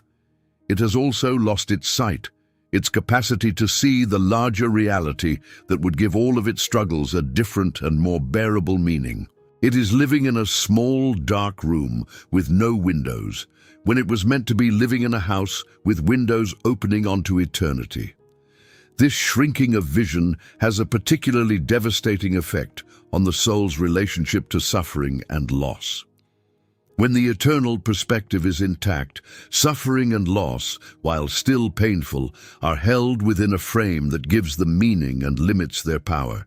The believer can grieve, but not as those who have no hope, because they know that death is not the end, that what is lost is not lost forever, that there is a resurrection and a restoration and a making new of all things toward which the whole creation is moving. But the soul that has lost the eternal vision grieves as those who have no hope, because hope is precisely what the eternal vision supplies, and the eternal vision is precisely what has faded. Loss becomes final. Death becomes the end. Suffering becomes meaningless. And the soul is left to face the hardest experiences of human life, which come to everyone, believer and unbeliever alike, without the resource that was meant to carry it through them, the resource of an eternal hope that prayer keeps alive and prayerlessness lets die. I think of the way the book of Revelation ends, with the vision given to the aged apostle John on the island of his exile, a vision of the final reality toward which everything is moving, a vision of God dwelling with his people, wiping away every tear from their eyes, abolishing death and sorrow and crying and pain, making all things new. This is the eternal vision in its fullest and most glorious form, and it was given to a man who had lost almost everything the world could take from him, who was old and exiled and alone, who had watched all his friends die for their faith. And the vision sustained him. It gave him a horizon vast enough to contain all his losses and a hope strong enough to outweigh all his sufferings. He could endure the immediate because he could see the eternal. And the same vision is available to every praying soul, renewed and refreshed in every season of communion, lifting the eyes from the immediate to the eternal, restoring the proportion that the prayerless life had lost, setting the soul free once again from the tyranny of the merely visible. The truth that nobody tells you is that the heaviness of a prayerless life is, in significant part, a heaviness of vision. A soul crushed not only by the weight of its circumstances, but by the loss of the perspective that would lighten that weight. And the recovery of vision comes with the recovery of prayer. As the soul returns to communion with God, the eyes begin to lift again. The horizon begins to reappear. The eternal begins to come back into view. And the circumstances that had swollen to fill the whole field of vision begin to shrink back to their proper size, held once again within the vast frame of eternity where they belong. The soul that had been imprisoned in the immediate finds the windows opening again, finds itself able once more to see the larger reality, finds the freedom and the hope and the proportion that it had lost. And it discovers that the troubles which had seemed so overwhelming, while still real, are once again bearable, because they are once again seen for what they are, light and momentary afflictions, working out an eternal weight of glory in the hands of a God who is making all things new. Part 10. The quiet loneliness, the relational cost of a prayerless life. We turn now to a consequence of prayerlessness that touches the deepest and most tender part of the human experience, loneliness. There is a particular quality of loneliness that settles over the soul that has stopped praying, and it is unlike any other loneliness because it is not the loneliness of having no people around you. You can be surrounded by people, by family, by friends, by colleagues, by crowds, and still carry this loneliness because it is not a loneliness of human company. It is a loneliness of divine communion. It is the loneliness of a soul that has lost touch with the one presence it was most deeply designed to know. And no amount of human company can fill the space that was made for God. To understand this loneliness, we have to understand that the human being was created for relationship with God before, beneath, and beyond all human relationships. The capacity for human relationship is real and precious and a great gift, but it sits atop a deeper capacity, the capacity for relationship with God. And the deeper capacity is the foundation of the shallower ones. When the relationship with God is healthy, the human relationships find their proper place. They are enjoyed without being required to bear a weight they cannot bear, because the deepest need of the soul is being met at the deeper level. But when the relationship with God is neglected, when the communion has lapsed, the soul begins to demand of its human relationships a fulfillment they were never designed to provide. It looks to other people to fill the God-shaped emptiness, and other people, however loving, however present, cannot fill it. And so the soul experiences a strange and painful loneliness, even in the midst of human company. A loneliness that confuses it, because it cannot understand why it feels so alone when it is surrounded by people who love it. The praying soul knows a companionship that runs beneath all its human relationships and sustains it even when human company is absent. It knows what it is to be alone and not lonely, because it is never truly alone. The presence of God is with it, attending to it, communing with it, filling the quiet places with a companionship that human presence cannot match and human absence cannot remove. This is one of the great secrets of the saints, this capacity to be alone without being lonely, to find in solitude not emptiness but a deeper fullness, because solitude with God is not loneliness at all, but the most intimate of all companionships.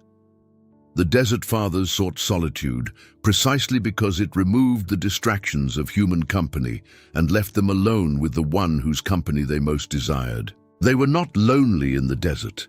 They were, in a sense, less lonely than they had ever been, because they had stripped away everything that distracted them from the presence of God. But the prayerless soul has lost this companionship, and so it has lost the capacity to be alone without being lonely. Solitude for the prayerless soul is not a deeper fullness, but a frightening emptiness. The quiet, which the praying soul fills with the presence of God, becomes for the prayerless soul a void it cannot bear, a silence that presses in on it, a loneliness it must flee. And this is why so many people in our age cannot bear to be alone, cannot bear silence, cannot bear a single unfilled moment, but must always have noise, distraction, stimulation, company, the constant input of screens and sounds and activity. They are fleeing the silence, because the silence for a soul that has lost its communion with God is unbearable. It confronts them with the emptiness, the loneliness, the absence at the center of their being. And rather than enter that silence and discover that it is not empty after all, that God is waiting there in the quiet, they flee it, filling every moment with noise, never discovering that the very silence they fear is the doorway to the communion they most need. There is a beautiful and poignant moment in the Gospels that illuminates this whole dynamic. Again and again, we are told, Jesus withdrew to solitary places to pray. The Son of God, who was himself in perfect communion with the Father, nonetheless sought out solitude for the express purpose of prayer, of communion, of being alone with the Father. And these times of solitary prayer were not a burden he endured, but a sustenance he sought, a refreshment, a deep drawing on the relationship that was the source of his whole life and ministry. If even Jesus needed and sought these times of solitary communion, how much more do we? And notice that for Jesus, solitude and prayer went together.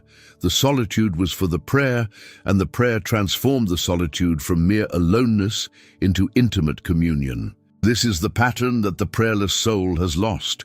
It has solitude without prayer, aloneness without communion, silence without the presence that fills it. And so its solitude is mere loneliness, its silence mere emptiness, its aloneness a thing to be fled rather than sought. I want to name something about modern loneliness that I think is rarely connected to its true source. We live in what has been called an epidemic of loneliness. People are more connected than ever by every technological measure, and lonelier than ever by every measure that matters. And there are many contributing factors to this, social and cultural and economic, which are real and worth addressing. But I want to suggest that beneath all of those factors lies a deeper one that is almost never named. A generation of souls that has to a large degree lost its communion with God and is therefore experiencing the particular loneliness that comes from that loss, the loneliness of a soul cut off from the companionship it was most deeply designed for, trying and failing to fill the resulting emptiness with human connection that cannot fill it. The God-shaped emptiness cannot be filled by people, by relationships, by social connection, however good and valuable those things are in their place. It can be filled only by God. And a generation that has stopped seeking God in prayer is a generation that has left the God-shaped emptiness unfilled and is therefore lonely at a level that no amount of human connection can reach. The deepest loneliness, then, is the loneliness of the prayerless soul, and the deepest remedy is the resumption of prayer. When the soul returns to communion with God, it discovers, often with surprise and relief, that it was never as alone as it felt. The companionship it had lost was not gone. It was merely unaccessed, waiting to be taken up again. The presence of God, which had seemed to withdraw, had never actually departed. It was the soul that had withdrawn its attention, and the moment the attention returns, the presence is found to have been there all along, and the loneliness that had pressed in so heavily begins to lift, not because the soul's human relationships have changed, but because the deeper relationship has been restored. The God-shaped emptiness has begun to be filled by the only one who can fill it, and the soul has recovered its capacity to be alone without being lonely, to find in solitude not emptiness but the most intimate of all companionships. "I will not leave you comfortless," Jesus promised his disciples. "I will come to you." The word he used for comfortless is the word for orphaned, left alone without a parent's care. "I will not leave you as orphans," he said. "I will come to you." And that promise stands for every lonely, prayerless soul that turns back toward him. He comes. He has never been far. And the loneliness finally ends. Part 11. The drift into self-reliance, the subtle pride of the prayerless life. We have touched on this several times in passing, but it deserves its own careful examination, because it is in many ways the root from which several other consequences grow. The drift of the prayerless soul into self-reliance and the subtle pride that self-reliance represents. This is perhaps the least obvious of all the consequences we are exploring, because it does not feel like pride. It does not look like the obvious arrogance that we usually associate with that word. It is a quiet, practical, often unconscious pride, the pride of a soul that has begun, without ever deciding to live as though it could manage its own life without God. And this quiet pride is both a cause and a consequence of prayerlessness, locked in a self-reinforcing cycle that, left unchecked, carries the soul further and further from the dependence on God that it was created for. Consider what prayer fundamentally is, at its root. It is an admission of need. It is the posture of a creature before its creator, a child before its father, a dependent before the one on whom it depends. When you pray, you are acknowledging in the very act that you cannot do it alone, that you need help, that you are not self-sufficient, that there is someone greater than yourself on whom your life depends. Prayer is, in this sense, the great enemy of pride, the great cultivator of humility, the regular and necessary admission of dependence that keeps the soul rightly sized in its own estimation. The praying soul is a humble soul, not because it works hard at being humble, but because the regular practice of prayer keeps reminding it of its dependence, keeps it in the posture of the one who needs, keeps pride from taking root. And here is the crucial insight. The cessation of prayer is, whether the soul intends it or not, the cessation of this regular admission of dependence. The soul that stops praying stops acknowledging its need. It stops coming with open hands. It stops reminding itself day by day that it cannot do it alone. And in the absence of this regular humbling, the soul begins, slowly and unconsciously, to operate as though it could do it alone. It begins to rely on its own resources, its own intelligence, its own planning, its own strength. It begins to manage its life as a self-sufficient project, to be secured by its own efforts. And this practical self-sufficiency, this operating assumption of independence, is the very essence of pride, not the loud, obvious pride of the boaster, but the quiet, deep, dangerous pride of the soul that has forgotten its need for God. The prophet Hosea recorded a word from the Lord that captures this dynamic with painful precision. Speaking of his people, God says, "According to their pasture, so were they filled. They were filled, and their heart was exalted. Therefore have they forgotten me. According to their pasture they were filled, and being filled, their heart was exalted, and being exalted, they forgot God. This is the progression. The soul receives good things, a good pasture, a season of plenty, success, security, comfort. And being filled, being comfortable, having its needs apparently met, its heart is exalted. It begins to feel self-sufficient, no longer needy, no longer dependent. And being exalted in this way, it forgets God. The felt need that drove it to seek Him has been temporarily satisfied by the good pasture, and so the seeking ceases, the prayer ceases, the communion ceases, and God is forgotten. This is one of the great dangers of prosperity and comfort. They reduce the felt sense of need, and in reducing the felt sense of need, they reduce the impulse to pray, and in reducing the impulse to pray, they open the door to the self-reliance that forgets God altogether. This explains a paradox that has puzzled observers throughout history, that prayer often flourishes most in seasons of difficulty and withers most in seasons of ease. When life is hard, when needs are pressing, when the soul is confronted daily with its own inability to manage its circumstances, prayer comes easily because the felt need that drives prayer is acute.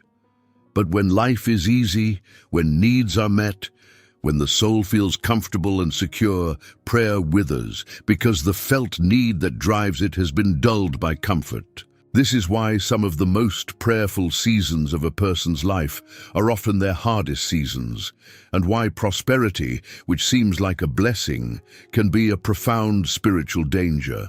Not because comfort is wrong, but because comfort dulls the sense of need that keeps the soul dependent and praying. The drift into self-reliance is, in this sense, often a drift that begins in a season of ease, when the soul, no longer feeling its desperate need for God, gradually stops coming to Him and gradually begins to rely on itself and gradually forgets, in the deep places, that it ever needed Him at all.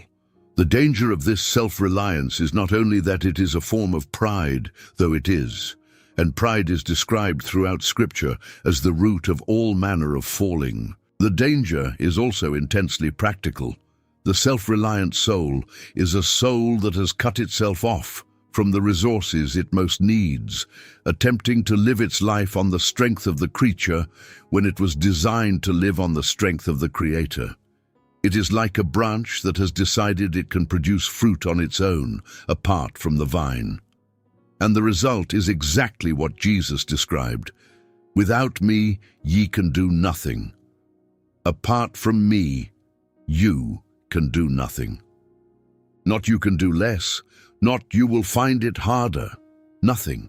The branch apart from the vine cannot produce fruit at all, no matter how hard it strains, because fruit was never something the branch produced from its own resources. It was always something the branch received from the vine and bore. And the self-reliant soul, having cut itself off from the vine through the cessation of communion, finds sooner or later that all its straining produces nothing of lasting value, that its self-sufficient efforts come to nothing, that it has been laboring in its own strength to do what can only be done in the strength of God. There is a particular bitterness to the discovery that the self-reliant soul eventually makes when its own resources finally prove insufficient, as they always eventually do. The soul that has been managing its life by its own strength comes sooner or later to a situation it cannot manage, a crisis too large, a sorrow too deep, a problem too intractable for its own resources to handle. And in that moment, it discovers that it has been living on a strength that has limits, that its self-sufficiency was an illusion, that there are walls it cannot break through and weights it cannot carry and depths it cannot cross on its own. This discovery is painful, but it is also merciful, because it is often the very thing that breaks the drift into self-reliance and drives the soul back to God. The crisis that the self-sufficient soul cannot handle becomes the occasion of its return, Confronted at last with the limits of its own strength, it remembers its need, and remembering its need, it prays, and praying, it begins to recover the dependence it had lost. God, in His mercy, often allows the self-reliant soul to come to the end of its own resources precisely so that it will turn back to Him. The wall it cannot break through is the wall that turns it around and sends it home. But it need not take a crisis. The drift into self-reliance can be reversed at any moment by the simple resumption of the humbling practice of prayer. The moment the soul begins again to come before God with open hands, to admit its need, to acknowledge its dependence, the quiet pride begins to dissolve and the humility begins to return. And with the humility comes, once again, access to the resources of God that self-reliance had cut off. The branch, reconnected to the vine, begins once again to bear fruit, not by straining but by abiding. The soul, reconnected to its source, begins once again to live in the strength of God rather than the insufficient strength of the creature. And it discovers, often with relief, that it was never meant to carry the weight of its own life alone, that the self-sufficiency it had drifted into was not freedom but a kind of bondage, a wearisome and ultimately impossible attempt to be its own God. The return to prayer is the return to the proper order of things, the creature once again depending on the Creator, the child once again trusting the Father, the branch once again drawing life from the vine. And in that return, there is rest, the rest of a soul that has finally laid down the impossible burden of self-sufficiency and taken up again the light and easy yoke of dependence on the one who said, "Come unto me, all ye that labor and are heavy laden, and I will give you rest." Part 12, What Prayer Is Not, clearing away the misunderstandings that keep us from returning. If we are going to talk honestly about returning to prayer, and that is, in the end, what this entire study is moving toward, then we have to clear away some of the misunderstandings about prayer that keep people from returning to it. Because very often the soul that has drifted from prayer does not return, even when it longs to, because it carries false ideas about what prayer is, ideas that make the prospect of returning seem daunting or pointless or impossibly demanding. These false ideas are obstacles, and they need to be removed, gently and clearly, so that the way back can be seen for what it is.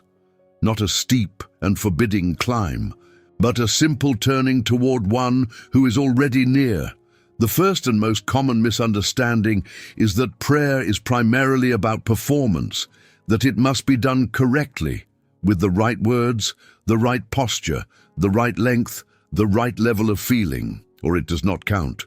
This misunderstanding turns prayer into a kind of religious technique, an art to be mastered, a skill at which one might succeed or fail. And it is devastating, because it makes the prayerless soul feel that it cannot simply return, that it would first have to relearn how to do it properly, that its rusty and halting attempts would somehow not be good enough.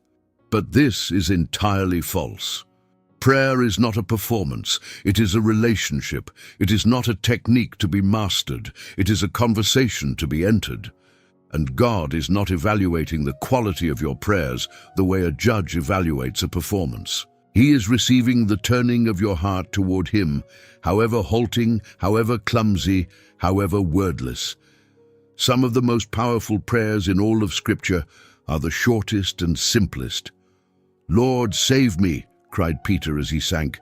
"God, be merciful to me, a sinner," prayed the tax collector who went home justified. "Lord, I believe, help thou mine unbelief," cried the desperate father. These are not polished performances. They are raw, simple, desperate turnings of the heart toward God. And they were heard, they were answered, they were precisely the kind of prayer that God delights to receive. You do not need the right words, you need only to turn.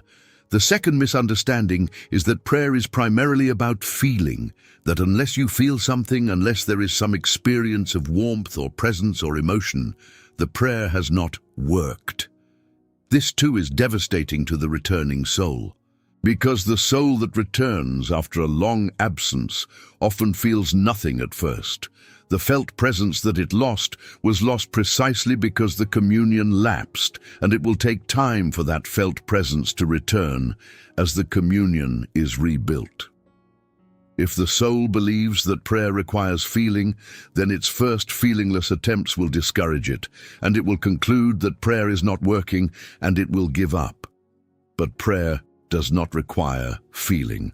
Feeling is sometimes a gift that accompanies prayer, but it is not the substance of prayer and not the measure of its validity. The driest, most feelingless prayer, offered in the will rather than the emotions, turning the heart toward God, even when the heart feels nothing, is fully heard and fully valid. Indeed, the prayer offered without feeling, simply out of obedience and trust, is in some ways more pure than the prayer that depends on feeling, because it is offered for God's sake rather than for the sake of the experience it produces.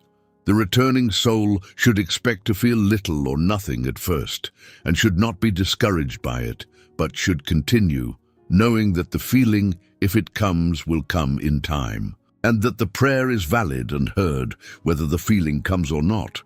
The third misunderstanding is that prayer requires large amounts of time, that to pray properly one must set aside long stretches, and that the soul too busy for long stretches cannot really pray.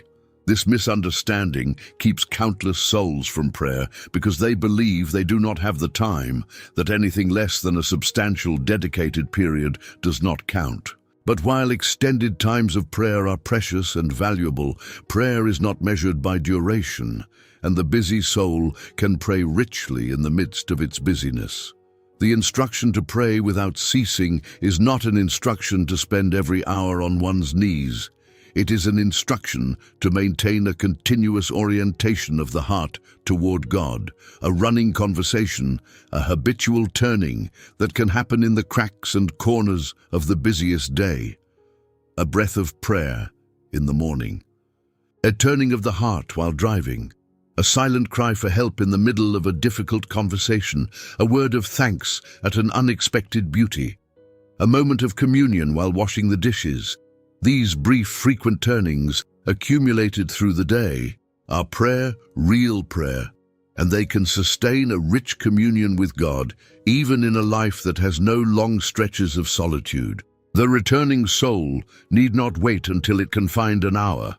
It can begin right now, in this moment, with a single breath turned Godward, and build from there.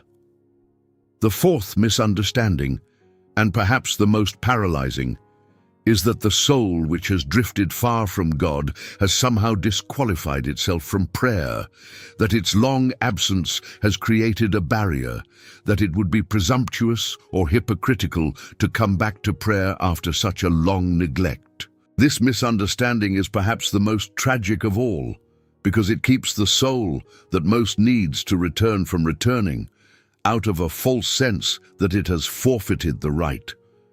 But the entire gospel stands against this idea. The God of the gospel is the God who runs to meet the prodigal while he is still a great way off. The father in Jesus' parable does not wait for the returning son to prove himself, does not require a probationary period, does not demand that the son earn his way back, but runs to him, embraces him, restores him before the son can even finish his rehearsed speech of repentance. This is the God to whom the prayerless soul returns. There is no barrier of long absence that he has erected. There is no disqualification that the soul's neglect has earned.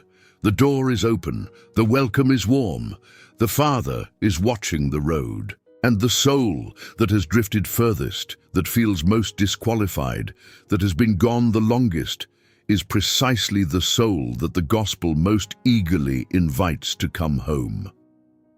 Let me say it as plainly as I can, because I want this to land in the deep place where the obstacles have been keeping you out. You do not have to pray well to pray. You do not have to feel anything to pray.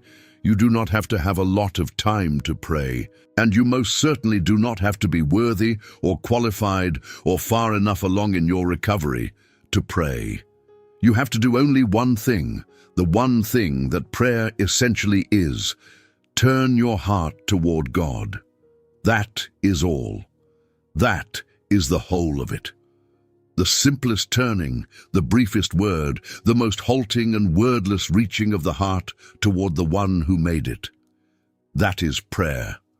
Real prayer, fully received and fully heard. And it is available to you right now, in this exact moment, exactly as you are, with all your rust and all your distance and all your felt unworthiness, because the God to whom you would turn is not standing at a distance evaluating your fitness to approach. He is right beside you, nearer than your own breath, watching the road, longing for the turning, ready to run to meet you the moment you take a single step toward home. Part 13. The God who waited. What he was doing in the silence. We have spent a great deal of this study examining what happens to the soul in the silence of a prayerless life. But there is another side to that silence that we have not yet fully explored, and it is perhaps the most beautiful and most hope-giving truth in this entire study, what God was doing during all that time. Because the silence, while it was happening, can feel from the human side like abandonment, like absence, like a relationship that has gone dormant on both ends. But it was never dormant on God's end. The whole time the soul was silent, God was not. The whole time the prayer had stopped, the love had not. And understanding what God was doing in the silence transforms the entire experience of return, because it means the soul is not returning to a God who has been away, but to a God who never left, who was present and active and loving throughout the entire silence, even though the soul could not perceive it. What was God doing in the silence? First, he was keeping you. The scriptures are full of the language of God's keeping, his preserving, his sustaining, his upholding of his people, often without their awareness. He that keepeth thee will not slumber, says the psalmist. Behold, he that keepeth Israel shall neither slumber nor sleep. God's keeping does not depend on our praying. He keeps us when we are awake and when we are asleep, when we are praying and when we are not, when we are aware of him and when we have forgotten him entirely. Throughout the whole silence of your prayerless season, God was keeping you, sustaining your life, upholding your existence, preserving you from countless dangers you never knew about, watching over you with a vigilance that never slumbered. Even as you slept spiritually and forgot to seek him, the keeping never stopped. The God who keeps does not abandon his post when his child stops talking to him. He keeps watching, keeps sustaining, keeps preserving through all the silent years. Second, he was pursuing you. The God of the Scriptures is a pursuing God, a seeking God, a God who goes after the lost sheep, who searches for the lost coin, who watches the road for the returning son. He did not passively wait for you to come back. He actively pursued you throughout your absence. The pursuit may have been quiet, may have been gentle, may have operated through means you did not recognize at the time. A stirring of conscience, an ache of longing, a moment of unexpected beauty that pointed beyond itself, a circumstance that brought you low, a memory that surfaced unbidden, a word spoken by someone who did not know what they were doing. All these and 1,000 more were the methods of his pursuit, the ways he kept reaching for you, kept calling you, kept drawing you back, even when you did not know he was doing it. The fact that you are here now reading these words, seeking the way back, that itself is evidence of the pursuit. You did not stumble here by accident. You were sought. You were drawn. The God who never stopped pursuing you has, in his persistence, brought you to this moment of return. Third, he was preparing your return. The God who sees the end from the beginning was, throughout your silence, preparing the moment and the means of your return. He was working in your circumstances, in your heart, in the depths you could not see, to bring you to the point of turning back. The very dissatisfaction you felt in the prayerless years, the grayness, the anxiety, the loneliness, the ache, these were not only the symptoms of your distance from God, they were also the means by which He was drawing you home, the holy discontent He was cultivating to make you long for what you had lost. He was using even your suffering, even the consequences of your prayerlessness, to prepare your return, to make the famine of the far country so acute that, like the prodigal, you would come to yourself and remember the Father's house and rise and go home. Nothing was wasted. Even the wandering was being woven into the larger story of your return, by a God who is able to work all things together for good for those whom He loves.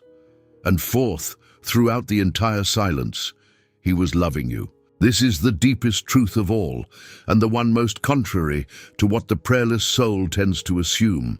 The prayerless soul tends to assume that its distance from God has cooled God's love for it, that the long silence has created a coldness on God's side as it has on the soul's side, that it is returning to a God who is, at best, reluctantly willing to take it back.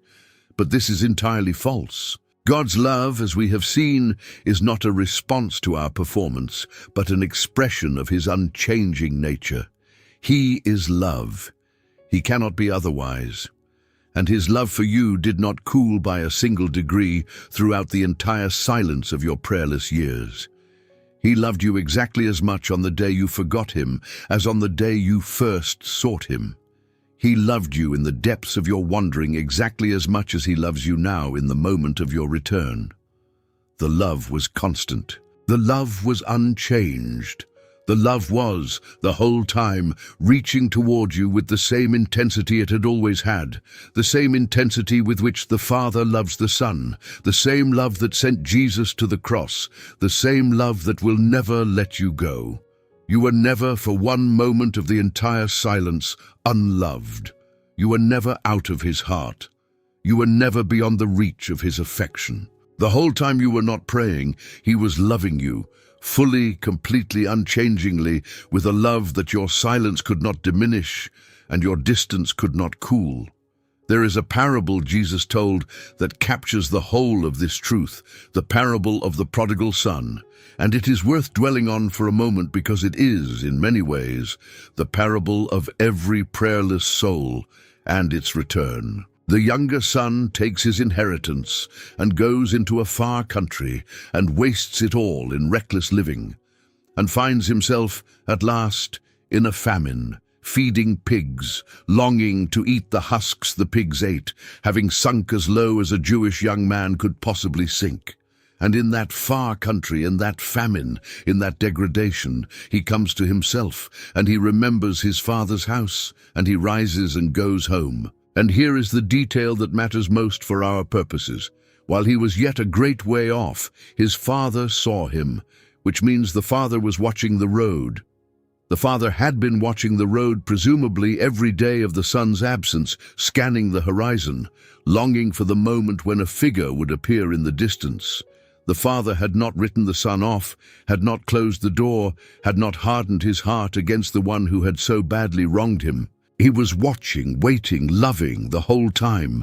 And the moment the son appeared, while he was still far away, the father ran to him. Ran, an undignified thing for an elderly man in that culture to do, ran with all the eagerness of a love that had been waiting and longing for exactly this moment, and fell on his neck and kissed him, and would not even let him finish his rehearsed speech of repentance before calling for the robe and the ring and the feast, restoring him fully, immediately, joyfully, to the place of a beloved son.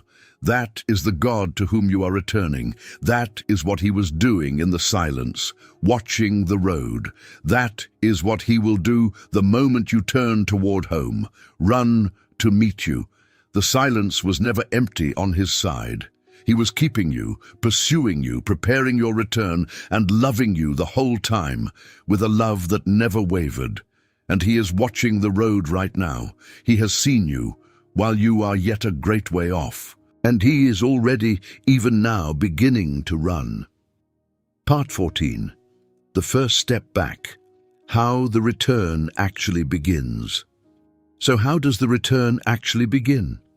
After everything we have explored, the drift, the consequences, the silence, the waiting God, how does a soul that has been far from prayer for a long time actually take the first step back? This is the most practical and most important question in the entire study, because all the understanding in the world is of no use if it does not result in an actual return, an actual resumption of the communion that was lost.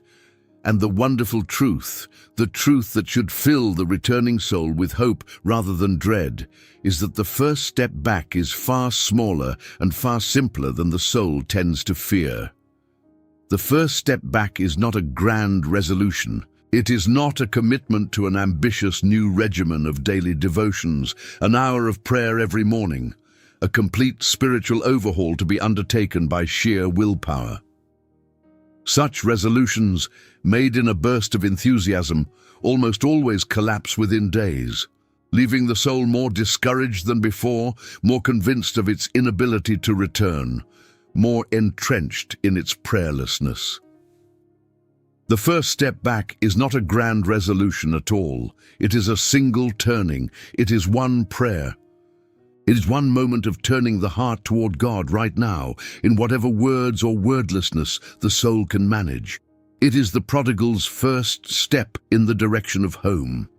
Not the completion of the whole journey, not the arrival, just the first step, the turning of the body in the right direction and the lifting of the foot. And that single turning, that one prayer, is enough to begin everything. Because the moment the soul turns, however slightly, the dynamic reverses. The drift that had been carrying it away is interrupted. The movement toward God, however small, has begun.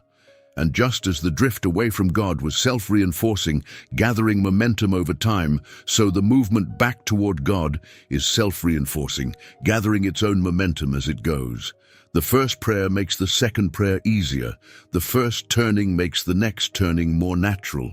The breathing, once resumed, tends to continue. The soul that has taken one step toward home finds the second step a little less difficult, and the third less difficult still, until what began as a single halting turning becomes, over time, a restored rhythm of communion, a renewed life of prayer, a soul once again breathing in the rhythm it was designed for. What should that first prayer be? It can be anything. It can be the simplest, most honest words the soul can find. It can be, God, I have been away. I want to come back. It can be, Lord, I do not even know how to pray anymore. Help me. It can be, Father, here I am. It can be wordless, just a turning of the heart, a lifting of the attention, a reaching toward Him in the silence. It does not matter what the words are or whether there are any words at all. What matters is the turning, the directing of the heart toward God, the first motion of return. And whatever that first prayer is, however halting and small, it is received with the full joy of the Father, who sees the Son while He is yet a great way off. There is, Jesus tells us, joy in heaven over one sinner who repents. And the word for repentance, metanoia, means precisely this turning, this reorientation of the heart.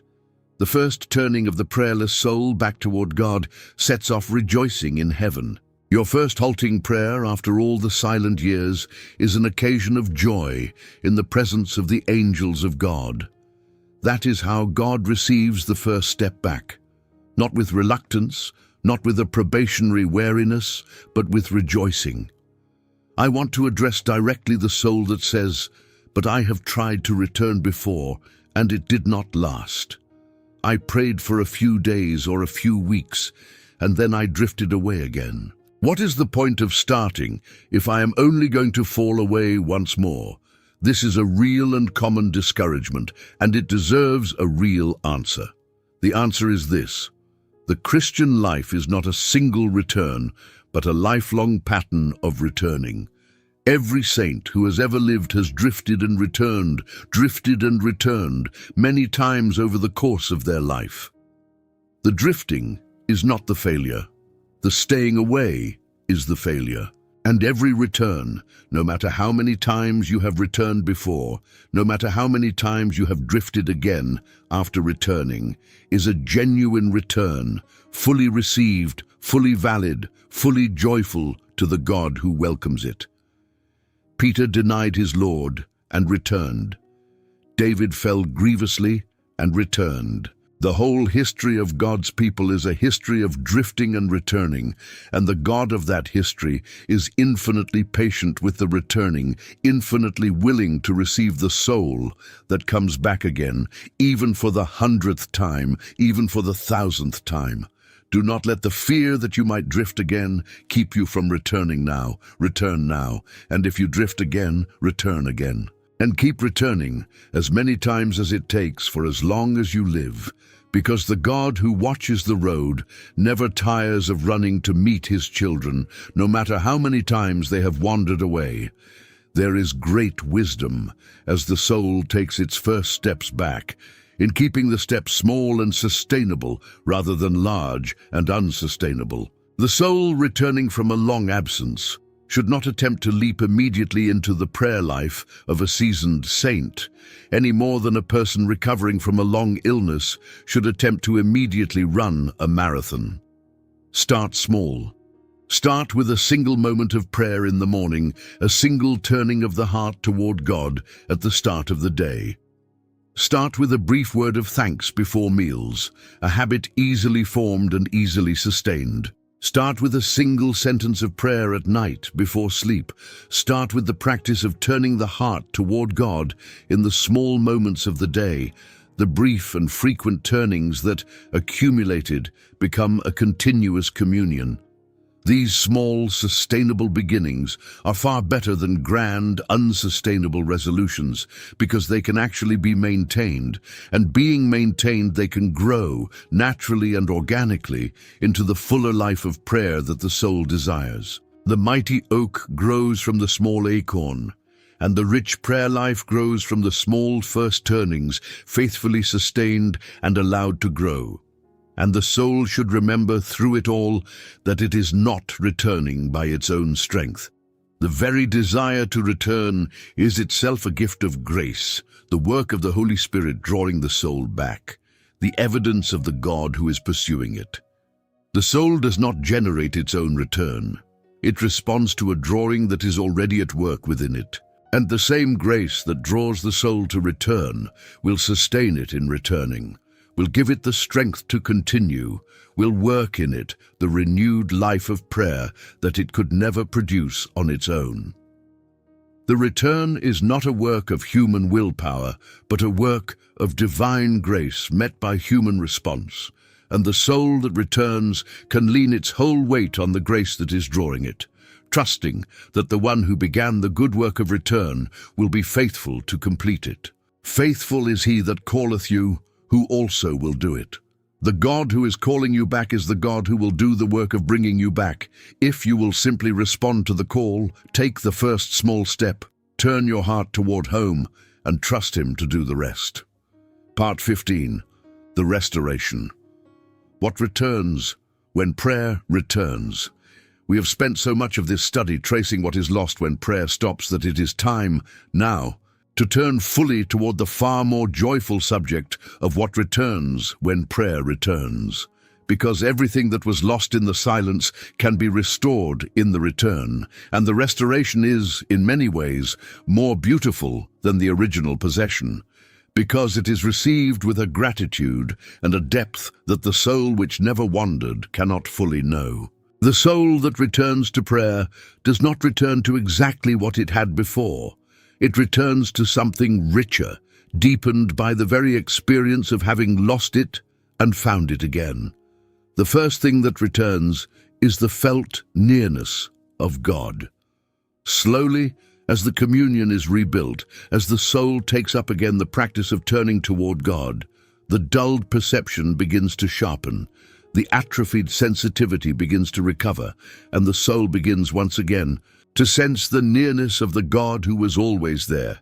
It does not happen all at once, usually. The felt nearness that was lost over months or years is not always restored in a day. But it does return, gradually, surely, as the communion deepens, until one day the soul realizes, perhaps with surprise, that it can feel him again, that the warmth has come back, that the sense of presence has returned, that the God who had seemed so distant is once again perceptibly near. And this returning nearness is sweeter for having been lost, more precious for having been absent, received with a gratitude that the soul which never lost it cannot fully appreciate. The prodigal who returns to the Father's house knows the value of that house in a way the son who never left does not, because he has known what it is to be without it.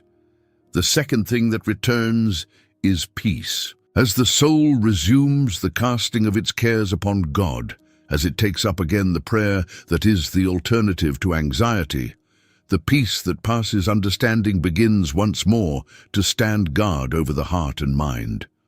The cares that had accumulated, uncast, in the prayerless years begin to be cast, one by one, onto the shoulders of the one who cares. The closed loop of worry begins to open. The worries that had circulated endlessly with nowhere to go now have somewhere to go again. The garrison returns to its post. The depths of the soul, retethered to the unmoving God, begin once again to settle, even as the storms continue on the surface. And the soul that had known only the bottomless anxiety of a prayerless life begins to know again the deep peace of a praying one, the peace that does not depend on circumstances, the peace that stands guard, the peace that the world cannot give and the world cannot take away. The third thing that returns is joy. As the soul reconnects to the source of all joy, the famine ends and the fullness returns. The grayness that had settled over everything begins to lift. The color comes back into the world. Life begins once again to taste like life. The deep joy that comes from communion with God, that flows from the vine into the branch, begins once again to flow, filling the soul with a delight that no circumstance had been able to provide and no circumstance can now remove. The restless searching for substitutes begins to cease because the real thing has been found. The desperate consumption that tried to fill the joy-shaped emptiness with everything except God begins to quiet, because the emptiness is being filled, at last, by the only one who can fill it. And the soul that had wandered through the grey famine of a prayerless life begins to know again the fullness of joy that is found in God's presence and nowhere else. The fourth thing that returns is the tenderness of heart. As the soul is once again regularly bathed in the love of God, the heart that had been hardening begins to soften, the freezing reverses, the capacity to feel, to be moved, to respond with compassion and warmth returns. The conscience, subjected once again to the regular examination of prayer, regains its sensitivity.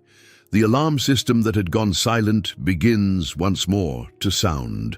The cynicism that had crept in where wonder used to be begins to give way again to wonder. The hardness in the reactions, the sharpness in the words, the quickness to judge and slowness to forgive, all begin to soften as the love of God works again on the heart. And the soul that had been growing colder and harder year by year begins instead to grow warmer and softer, to recover the tenderness it had lost, to feel again the things it had stopped feeling in the great thawing that the return to communion brings. The fifth thing that returns is the hearing of God's voice. As the relationship is restored, as the soul takes up again the listening that is part of prayer, the degraded spiritual hearing begins to recover its tuning. At first, the soul may hear nothing, may strain and perceive only its own thoughts. But as the communion deepens, the sensitivity rebuilds, and one day, often when least expected, the soul hears it again. The still small voice, the gentle leading, the inward conviction, the word of love spoken into the deep place. The guidance that had been lost returns. The soul can once again discern the leading of God in the decisions of life, can once again perceive his gentle this way and not that way, can once again navigate by the light it had been doing without. And the loneliness of the long relational silence begins, finally, to lift as the soul hears once again the voice of the one who loves it. The sixth thing that returns is identity. As the soul comes once again before God in prayer, the continual reinforcement of its true identity resumes. The Spirit, who had never stopped bearing witness, is heard again, crying, "Abba, Father," in the depths of the returning heart. The soul begins to remember what it had forgotten, that it is a beloved child, that its worth is bestowed and not earned, that it is fully known and fully loved, that it belongs to the household of the living God. The false identities that had rushed in to fill the vacuum begin to lose their grip. The exhausting performance, the frantic proving, the constant anxiety about measuring up, all begin to quiet, because the true identity has been recovered, the true anchor has been found again. And the soul that had been adrift, defining itself by its achievements and possessions and the opinions of others, finds itself once again anchored in the one identity that cannot be shaken. It is the one God loves. And the seventh thing that returns, the thing that holds all the others together, is the relationship itself. For in the end, all of these gifts, the nearness and the peace and the joy and the tenderness and the hearing and the identity, are not really separate gifts at all. They are the various fruits of a single thing: the restored relationship with God, the renewed communion, the resumption of the breathing that the soul was designed for. Prayer was never, in the deepest sense, about any of these gifts individually. It was about the relationship from which they all flow. And what returns, when prayer returns, is the relationship, the living, breathing, intimate communion with the God who made us for himself, who has loved us through all our wandering, who has waited for us through all our silence, and who receives us when we return, with all the joy of a father welcoming home a child he had longed for every day of the absence. The relationship returns. And with the relationship, everything else. Part 16, the discipline and the delight, sustaining the restored life of prayer. Once the return has begun, once the first steps have been taken and the communion has started to be restored, a new question arises: how is the restored life of prayer to be sustained? Because the great danger after a return is a second drift, a gradual slipping back into the old patterns of neglect until the soul finds itself once again far from the prayer it had so recently recovered. And so it is worth giving some careful attention to how the restored life of prayer can be maintained, how it can be protected against the drift, how it can be deepened and strengthened over time into a stable and enduring communion that does not easily slip away.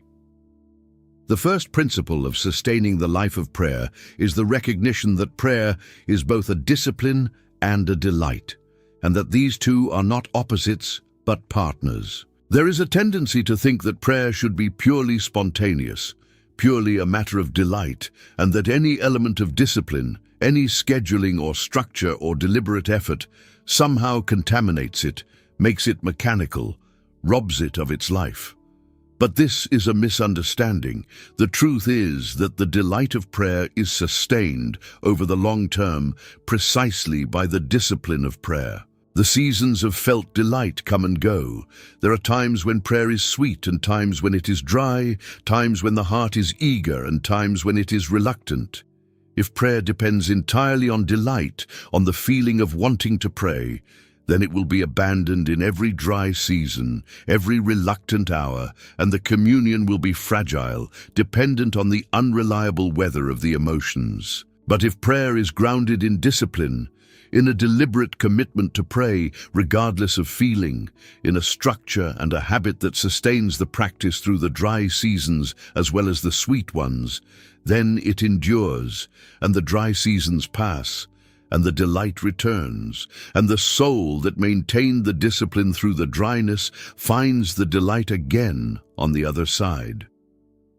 This is the great secret that the saints have always known, that the discipline serves the delight, that the deliberate, committed, sometimes unfeeling practice of prayer is precisely what sustains the communion through the seasons when feeling fails, so that the communion endures, and the delight, when it returns, has something to return to.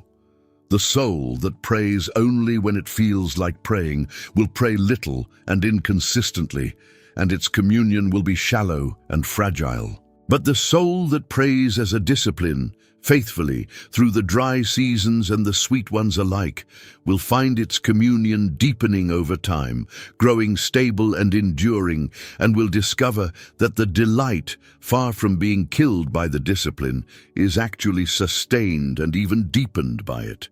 The discipline is the riverbed, the delight is the water. Without the riverbed, the water has nowhere to flow and dissipates.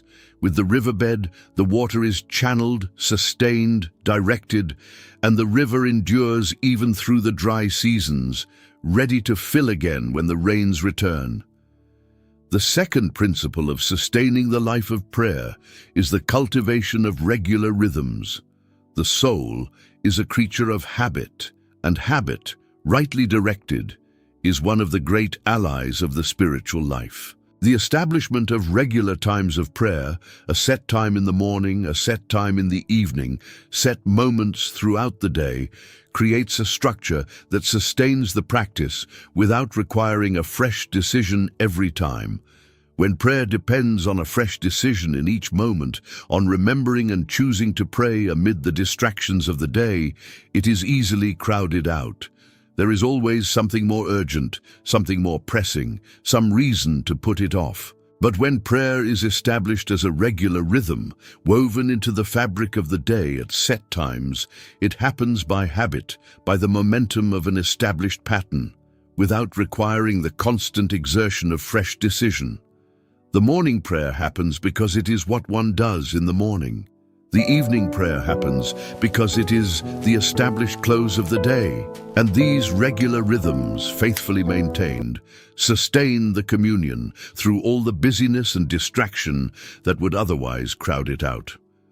The third principle is the use of Scripture as the companion and fuel of prayer.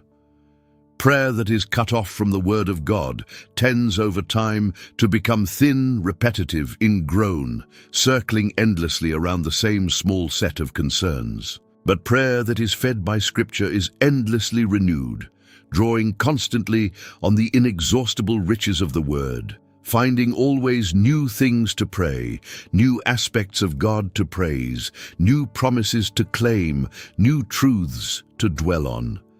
The practice of praying the Scriptures, of reading a passage and then turning it into prayer, of letting the Word shape and direct and fuel the conversation with God, is one of the most ancient and most fruitful ways of sustaining a rich life of prayer.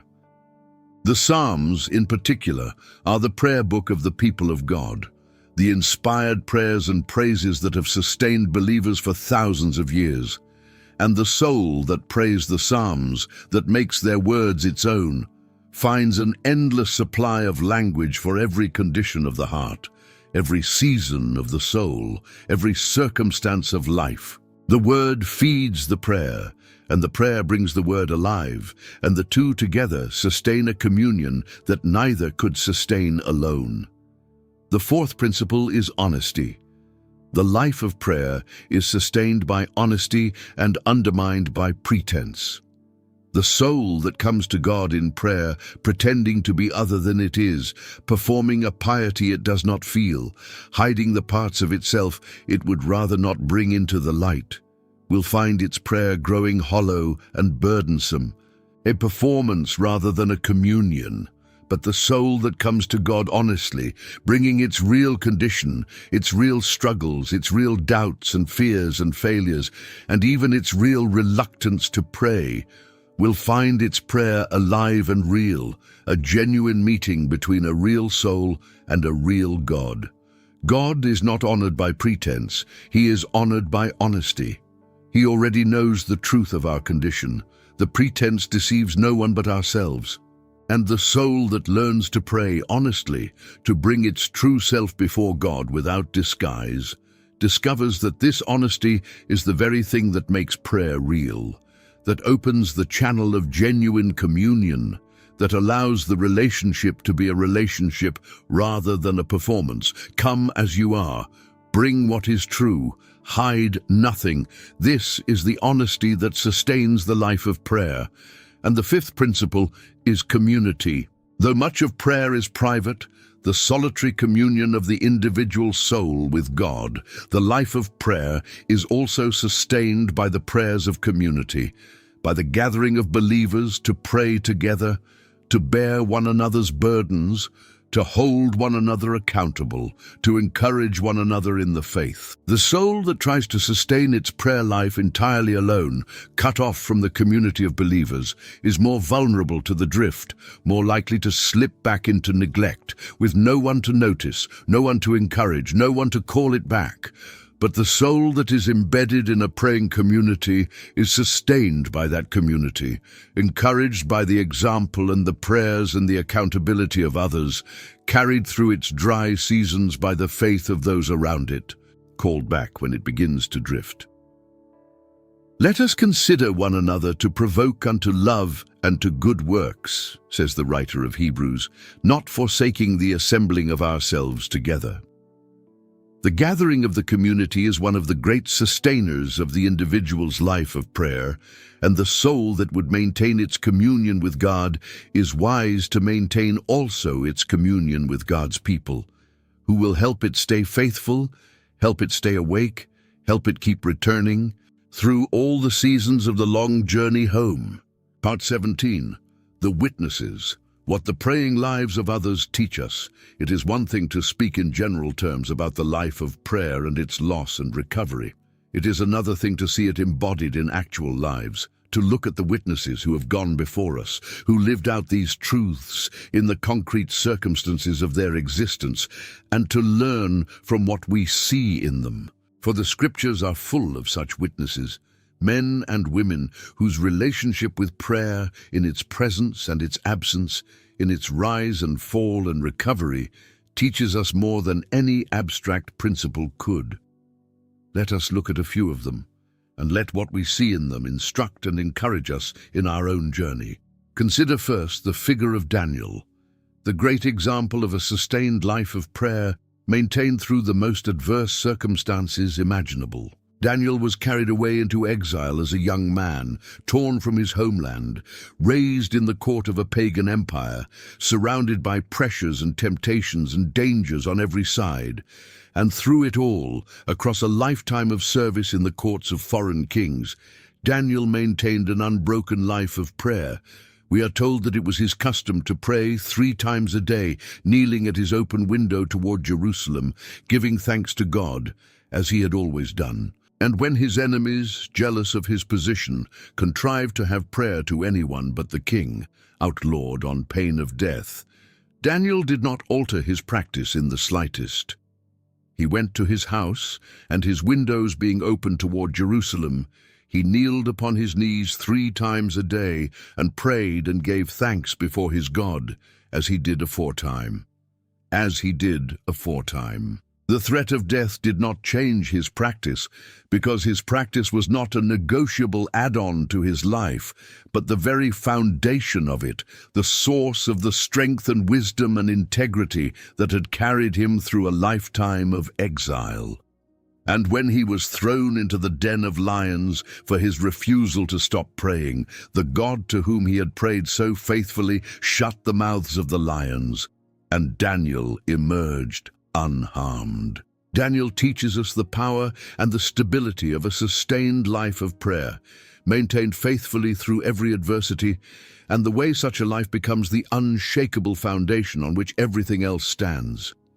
Consider next the figure of David, whose relationship with prayer was more turbulent, more human, more like our own. David knew the heights of communion with God, The Psalms are full of his prayers and praises, his intimate conversations with the God he loved, his outpourings of joy and longing and trust. But David also knew the depths of falling, the seasons of wandering, the times when his communion with God lapsed and he drifted into grievous sin.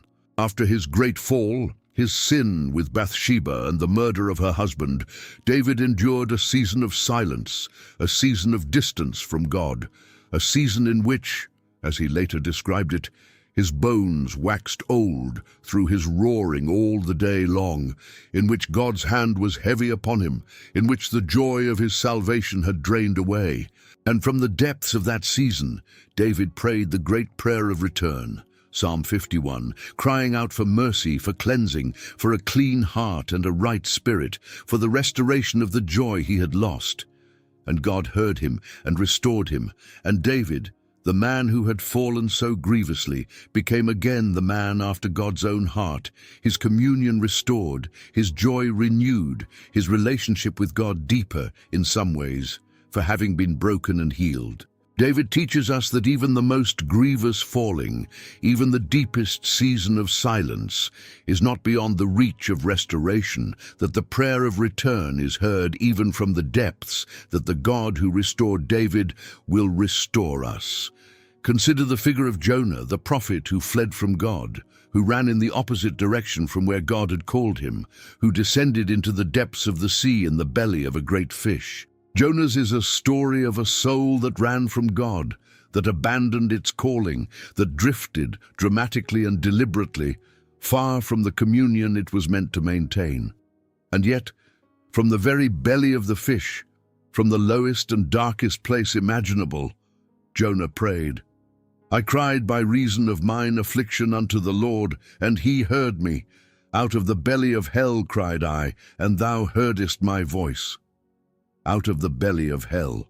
There is no place so low, no darkness so deep, no situation so desperate, that the prayer of the returning soul cannot reach God from it. Jonah, in the belly of the fish, having fled as far from God as he could flee, prayed and was heard and was delivered and was restored to his calling. Jonah teaches us that no matter how far we have fled, no matter how low we have sunk, no matter how dark the place we find ourselves in, the prayer of return can reach God from there, and God will hear it and answer it and deliver us and restore us. Consider above all the figure of Jesus himself, whose life of prayer is the model and the source of all our praying. Again and again the Gospels show us Jesus at prayer, rising before dawn to pray, withdrawing to solitary places to pray, spending whole nights in prayer, praying before every major decision and at every major moment of his ministry. The Son of God, who was himself in perfect communion with the Father, nonetheless maintained a constant, sustained, intimate life of prayer, drawing continually on the relationship that was the source of his whole life and work. And in the Garden of Gethsemane, in the hour of his greatest agony, he prayed with an intensity that we can scarcely imagine, sweating as it were great drops of blood, pouring out his soul to the Father, submitting his will to the Father's will, drawing from that prayer the strength to walk into the suffering that lay ahead. The prayer of Gethsemane was the source of the strength of Calvary. The communion in the garden was what sustained him through the cross. Jesus teaches us that prayer is not optional, not peripheral, not a luxury for the spiritually advanced, but the very source of strength for the hardest things we will ever face, the communion from which all our endurance and faithfulness flows. And consider finally that this same Jesus who prayed so faithfully on earth is praying for us still. The scriptures tell us that he ever lives to make intercession for us, that he is at the right hand of God, interceding on our behalf, praying for us with a perfect prayer that never fails.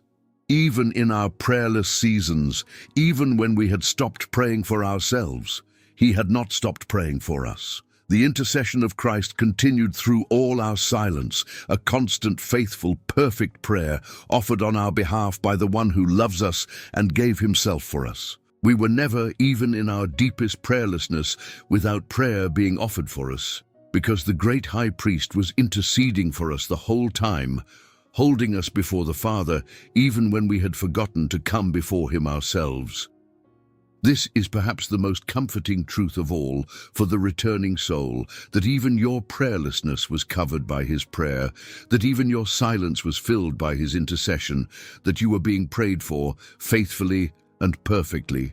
Throughout the whole time you were not praying, and his intercession is the foundation of your return. You return to a God before whom you are already being represented by a perfect advocate, already being held in the prayers of the Son who loves you. The witnesses teach us much, but the greatest witness of all is the one who prayed for us when we could not pray for ourselves, and who is praying for us still. Part 18. A word to the one who has been silent the longest. I want to pause here in this part of the study and speak very directly, not to the general audience of everyone who might be watching, but to the specific person who needs this most. You know who you are. You are the one who has been silent the longest. You are the one for whom the prayerless season is not measured in days or weeks, but in years, perhaps in decades. You are the one who has read or listened to everything in this study with a particular ache, because every word of it has described your own experience, the slow drift, the fading nearness, the rising anxiety, the hardening heart, the grey famine, the eroding identity, the quiet loneliness. All of it, your own story, lived out over a long stretch of years in which the conversation with God simply stopped and never started again. I am speaking to you now. I want you to hear, first of all, that you are not too far gone. Whatever distance you have traveled, however long you have been silent, however cold and hard and distant you feel, you are not beyond the reach of return. There is no expiration date on the invitation to come home. There is no point of no return in the spiritual life, no distance so great that the way back is closed, no silence so long that it cannot be broken. The prodigal had wasted everything, had sunk as low as he could sink, had been gone long enough to lose everything he had been given. And still, when he turned toward home, the Father ran to meet him. The length of your absence does not diminish the warmth of the welcome. If anything, it increases it, for there is more joy in heaven over the one who returns from the far country than over the 99 who never wandered so far. You are not too far gone. You have never been too far gone. The distance you fear has placed you beyond hope, has placed you instead exactly where the grace of God most loves to work.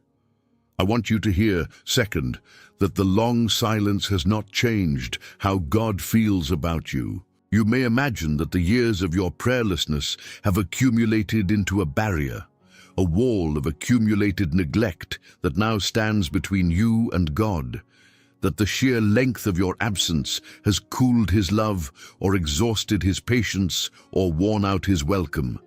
It has not. We have seen throughout this study that God's love is not a response to our performance, but an expression of his unchanging nature, and that this means his love for you has not diminished by a single degree across all the silent years.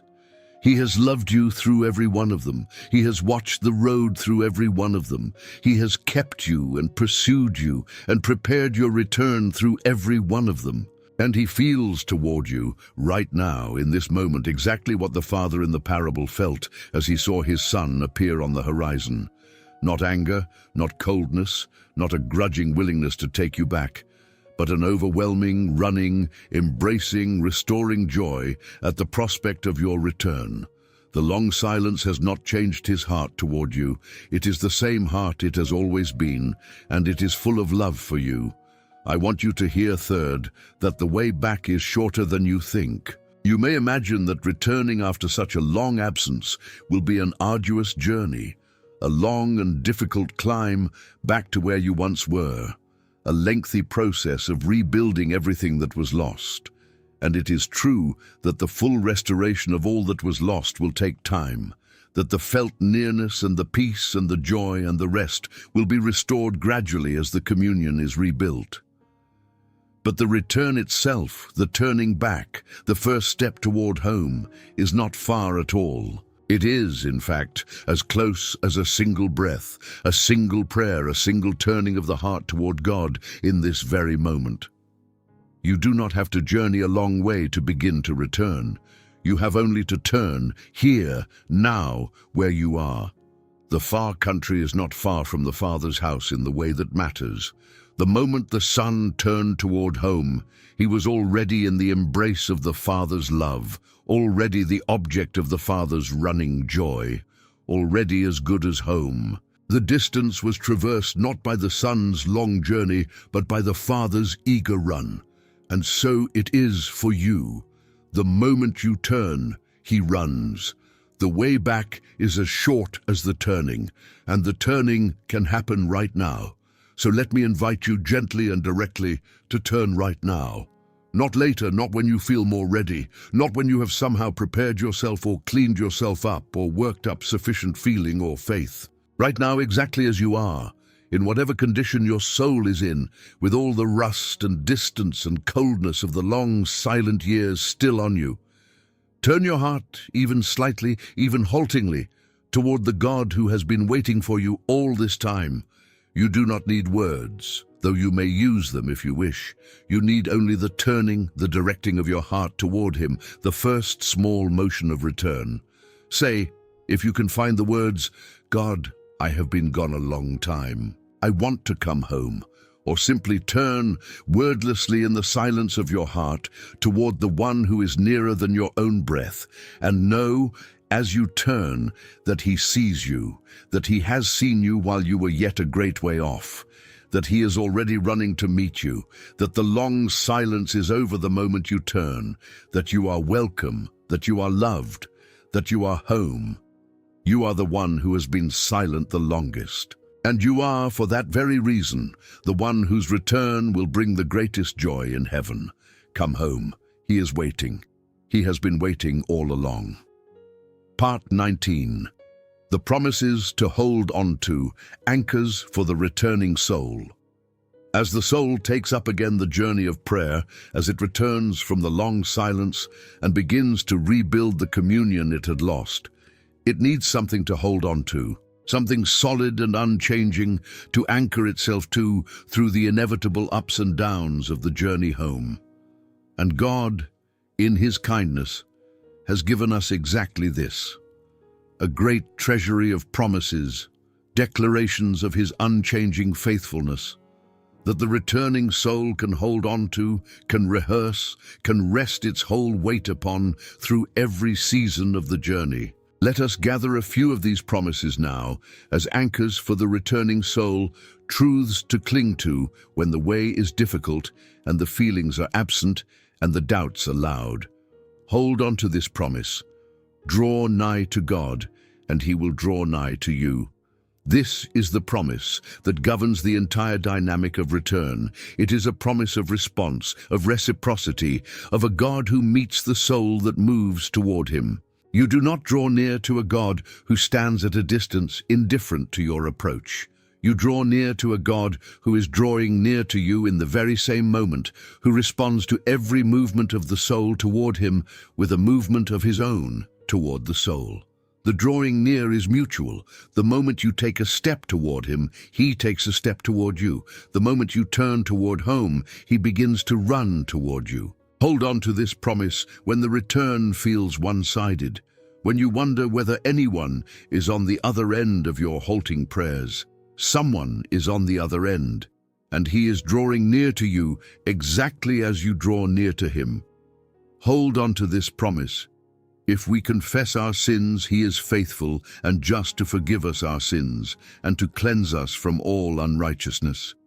This is the promise that addresses the guilt and the failure that the returning soul so often carries. The accumulated weight of all that went wrong in the silent years. The promise is unconditional in its scope and absolute in its certainty. If we confess, he is faithful and just to forgive, not reluctant to forgive, not grudging in his forgiveness, not partial in his cleansing, faithful and just to forgive all, to cleanse from all unrighteousness, to wipe the slate completely clean. Hold on to this promise when the weight of your failures presses down on you, when the memory of the silent years accuses you, when you wonder whether you can really be forgiven for so long an absence. You can. The promise is sure. Confess, and he forgives, faithfully, completely, finally. Hold on to this promise. I will never leave thee, nor forsake thee. This is the promise that addresses the loneliness and the fear of abandonment that the returning soul so often feels. The worry that God might leave again, that the restored communion might be lost again, that the soul might find itself once more abandoned and alone. But the promise is absolute. Never. Never will he leave you. Never will he forsake you. Whatever happens, however you stumble, however many times you drift, he will not abandon you, will not give up on you, will not let you go. Hold on to this promise when the fear of abandonment rises, when you worry that God might tire of you, that he might finally have had enough. He will never leave you. He has said so, and his word does not fail. Hold on to this promise, being confident of this very thing, that he which hath begun a good work in you will perform it until the day of Jesus Christ. This is the promise that addresses the fear of failure in the journey of return, the worry that you might not be able to sustain the renewed communion, that you might drift again and fail again and never finally make it home.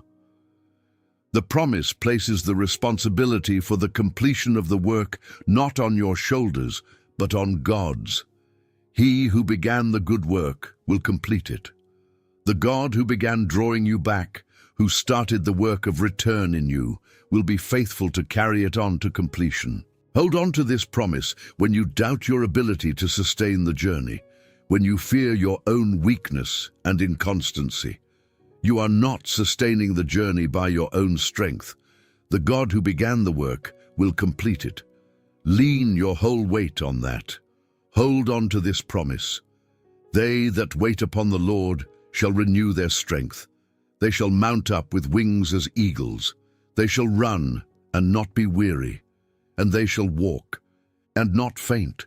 This is the promise that addresses the weariness and the depletion that the returning soul so often brings, the exhaustion of the years of carrying everything alone, the depletion of resources that prayerlessness produced. The promise is one of renewal, of restored strength, of a recovery of vitality and energy and endurance for the soul that waits upon the Lord. Hold on to this promise when you feel too tired to go on, too depleted to sustain the journey, too weary even to pray. The waiting itself renews the strength. The very act of turning toward God, of waiting on him, of resting in him, is what restores the strength you lack. You do not need to summon strength to come to him. You come to him to receive the strength you do not have. And hold on to this promise, the greatest of them all. I am persuaded that neither death, nor life, nor angels, nor principalities, nor powers, nor things present, nor things to come, nor height, nor depth, nor any other creature shall be able to separate us from the love of God, which is in Christ Jesus our Lord. This is the promise that holds all the others together, the bedrock beneath every other anchor, the final and absolute assurance that nothing in all of creation, nothing in heaven or earth, nothing in the present or the future, nothing you have done or could ever do, not even your own long silence and prayerless wandering, can separate you from the love of God in Christ Jesus. The love that you return to is the love that will never let you go. The communion that you are rebuilding rests on a love that is unbreakable, unshakable, eternal. Hold on to this promise above all the others, when everything else is shaking, when the doubts are loudest, when the way is darkest. Nothing can separate you from the love of God. Nothing ever could, nothing ever will. You are held by a love that is stronger than death, more enduring than the mountains, more certain than the rising of the sun. And that love is yours, was always yours, will always be yours, through every season of the long journey home. Part 20. The Life That Becomes Possible. A Vision of the Restored Soul. We have traced the whole arc of this journey.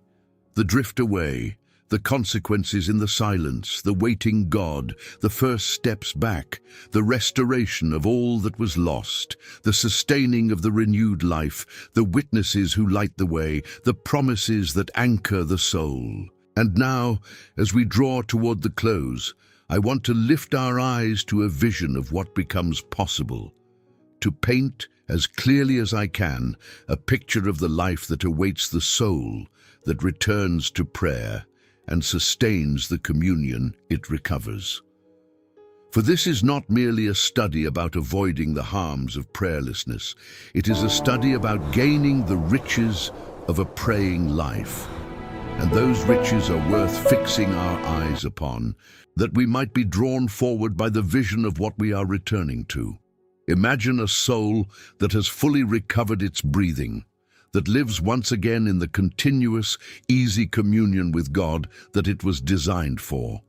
This is a soul at rest, not because its circumstances are easy. Its circumstances may be as hard as anyone's, but because it has learned to cast its cares, moment by moment, upon the one who cares for it, so that the weight that crushes others does not crush it, because it is not carrying that weight alone. This is a soul that walks through the same difficult world as everyone else, but walks through it accompanied, never alone, always aware of the presence of the one who walks beside it, so that even its hardest hours are not lonely hours, even its darkest valleys are not solitary valleys, for it knows with a settled and unshakable knowledge that it is never alone. Imagine a soul whose peace stands guard over its heart and mind, a garrison that does not abandon its post, so that the anxieties that flood the prayerless life find no entry, or finding entry, are quickly cast out, brought immediately to God, released into His hands, so that they do not accumulate, do not circulate endlessly, do not build into the bottomless free fall of a prayerless anxiety. This is a soul that knows the peace that passes understanding, the peace that cannot be accounted for by circumstances, the peace that makes others wonder, that makes them ask what it has that they lack, that becomes itself a testimony to the God who gives it. This is a soul at peace in a world of turmoil, a still point in a spinning world, an anchor that holds when everything around it is being tossed. Imagine a soul whose joy has been fully restored, that lives in the fullness of joy that is found in God's presence, so that the grayness has lifted entirely and the color has returned to everything, so that ordinary moments glow with a quiet beauty, so that even in difficulty there is an underlying joy that difficulty cannot reach. This is a soul that has stopped its desperate searching for substitutes because it has found the real thing, that has stopped trying to fill the God-shaped emptiness with everything except God, because the emptiness is being filled, at last and continually, by the only one who can fill it. This is a soul that has discovered what life was meant to taste like, that has recovered the savor, that delights in God and in the gifts of God with a delight that no circumstance can steal. Imagine a soul whose heart has been fully softened, that has recovered all the tenderness it had lost, so that it is moved again by beauty and by suffering and by the things of God, so that it loves freely and forgives readily and responds to others with a warmth and a compassion that flow from the love of God that fills it. This is a soul whose conscience is alive and sensitive, quick to perceive and quick to repent, so that it does not drift into the slow hardening that overtakes the prayerless, but stays soft, stays responsive, stays tender, kept that way by the daily softening work of communion with God. This is a soul that has become, year by year, not colder and harder but warmer and softer, growing more loving and more compassionate as it grows older, becoming more like the one whose love is reshaping it. Imagine a soul that hears the voice of its shepherd, that has recovered its spiritual hearing, so that it is guided through the decisions of life by a wisdom beyond its own, so that it perceives the gentle leading of God in the ordinary moments, so that it is never finally lost, never finally without direction, because it can hear the voice that says, "This is the way, walk ye in it." This is a soul that lives in conversation with God, that brings its decisions to Him and receives His guidance, that knows the comfort of His word spoken into its lonely hours and the correction of His word spoken into its wandering, that lives in the rich, two-way communion of a relationship that is alive and active and real. Imagine a soul that is fully anchored in its true identity, that knows, with a settled and unshakable knowledge, that it is a beloved child of God, that its worth is bestowed and not earned, that it is fully known and fully loved. This is a soul that has stopped the exhausting performance, that no longer scrambles to prove itself, that is free from the tyranny of others' opinions, because it already has the only approval that matters. This is a soul at rest in its identity, secure in its belonging, free to live and love and serve out of the overflow of a love it has received, rather than out of the desperate striving to earn a love it fears it lacks. This is a soul that knows whose it is, and therefore knows what it is for, and therefore lives with purpose and meaning and direction, no longer adrift, no longer wondering what its life is for, but anchored and aimed and alive.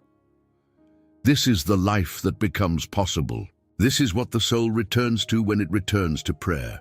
Not a burdensome religious duty, not a tedious obligation, not a grim discipline endured for the sake of avoiding worse consequences, but a life of communion, of peace, of joy, of tenderness, of guidance, of secure identity, of rich and living relationship with the God who made us for Himself. This is the pearl of great price, the treasure hidden in the field, worth more than everything else, and it is available to every soul that will return to the communion it was designed for.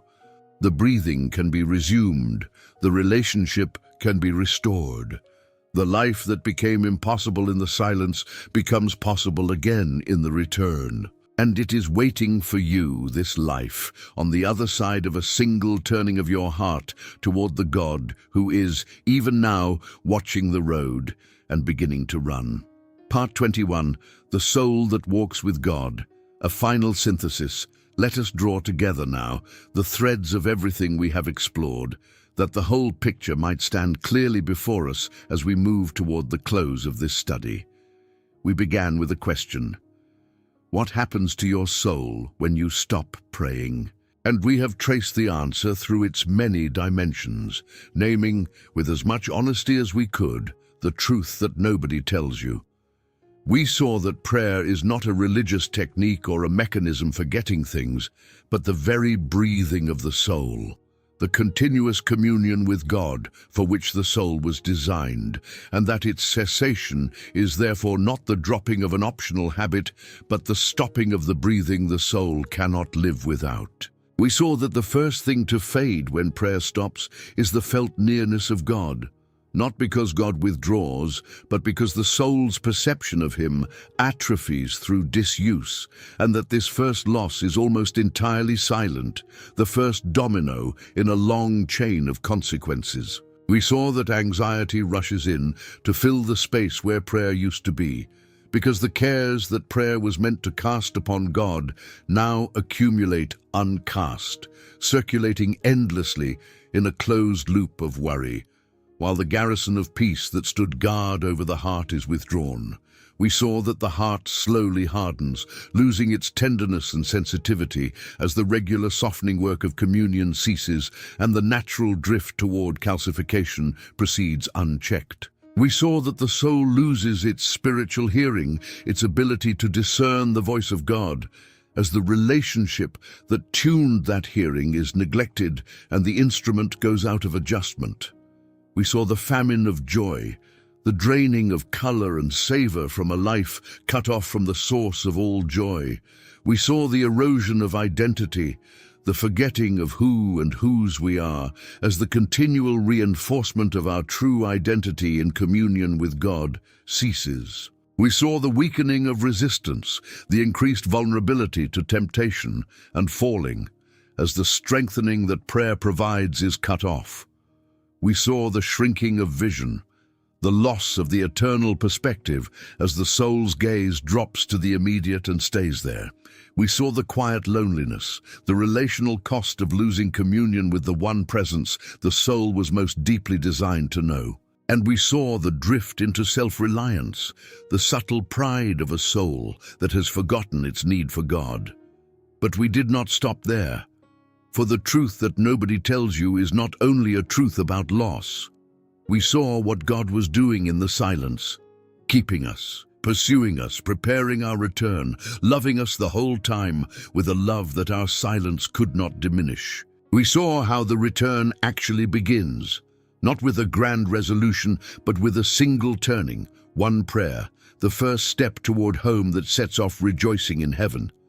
We cleared away the misunderstandings that keep souls from returning, the false ideas that prayer must be performed perfectly, or felt intensely, or given large amounts of time, or earned through worthiness, and saw that the way back is far simpler than the soul tends to fear. We saw what returns when prayer returns, the nearness, the peace, the joy, the tenderness, the hearing, the identity, and above all the relationship from which all of these flow. We considered how the restored life is sustained through the partnership of discipline and delight, through regular rhythms, through the fuel of Scripture, through honesty, through community. We learned from the witnesses, Daniel and his unbroken faithfulness, David and his fall and restoration, Jonah and his prayer from the depths, and above all, Jesus, who prayed for us when we could not pray for ourselves and who intercedes for us still. We spoke directly to the one who has been silent the longest, and we gathered the great promises that anchor the returning soul. And we lifted our eyes to a vision of the life that becomes possible, the rich and living communion that awaits every soul that returns. What is the heart of it all? What is the single truth that gathers all these truths together? It is this: the human soul was made to walk with God. From the very beginning, in the garden, before sin entered and broke the communion, the picture we are given is of God walking with his people in the cool of the day, in unbroken fellowship, in the continuous communion for which they were made. That is the original design, the intended condition, the home from which we have wandered and to which we are invited to return. And the whole of the spiritual life, in a sense, is the recovery of that walk, the restoration of the communion that was broken, the return to the unbroken fellowship for which we were made. Enoch, we are told, walked with God and was not, for God took him, a man so completely in communion with God that the boundary between this life and the next was barely noticeable, who simply walked with God right through the door of death into the fuller presence on the other side. Noah walked with God in the midst of a corrupt generation. Abraham walked before God and was called the friend of God. This is the language of the spiritual life at its truest, walking with God, in communion, in fellowship, in the continuous companionship for which the soul was designed, and prayer is the walking. Prayer is not an interruption of the walk to file a request. Prayer is the walk itself, the continuous communion, the ongoing conversation, the moment-by-moment companionship of a soul that lives in fellowship with God. To pray without ceasing is simply to walk with God, to live in continuous awareness of His presence, to maintain the unbroken fellowship for which we were made. And to stop praying is to stop walking with God, to break the fellowship, to wander away from the companionship into the lonely, far country of a self-directed life. The whole of this study, then, comes down to this single image, a soul that has stopped walking with God, and the invitation to take up the walk again, to fall back into step beside the one who has been walking beside you all along, who slowed his pace to match yours, who never walked on ahead and left you behind, who has been waiting all this time for you to notice him there beside you and to fall back into the rhythm of the walk. That is the invitation. That is what this entire study has been building toward. Not merely the avoidance of harm, not merely the recovery of lost benefits, but the restoration of the walk. The return to the continuous, intimate, joyful companionship with God for which your soul was made, and which is available to you right now. The moment you turn your heart toward the one who has been walking beside you all along, fall back into step, take up the walk again, and discover that the one you thought you had to search for has been right beside you the whole time, matching his pace to yours, waiting only for you to turn and see him there and to walk on with him together all the way home. Closing. A final word and a blessing. We have walked a long way together in this study, and my heart is full of gratitude for the chance to explore these truths with you, full of wonder at the patience and the love of the God who waits for every wandering soul, full of hope for you, for the specific person who has stayed with this study through every part of it, who has perhaps recognized your own story in what we have explored, and who is perhaps even now beginning to feel something stir, a longing, a turning, the first faint motion of return. If something in this study has been a word for you, if a truth or a phrase or a moment has landed somewhere deep and begun to do its quiet work, then I want to ask you to do something with it. Do not let it remain only information that passes through you and is forgotten. Take a single step, pray a single prayer right now before you do anything else. It need not be eloquent. It need not be long. It need only be honest, a single turning of your heart toward the God who has been waiting for you. Say, if you can, Lord, here I am. I want to come home. And then keep turning day by day in the small and sustainable ways we have explored, and let the communion be rebuilt, and let the breathing be resumed, and let your soul come home to the walk with God for which it was made. And if you have been encouraged by this study today, if this channel has been a place where you have found something of value, then I want to ask you sincerely and warmly to do a few things before you go.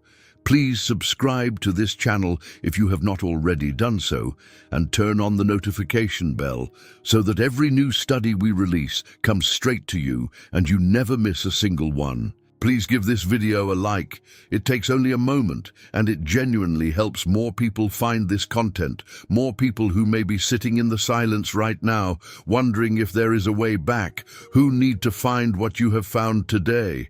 And please share this video with someone in your life who needs it. You know who that person is. The friend who has drifted from their faith.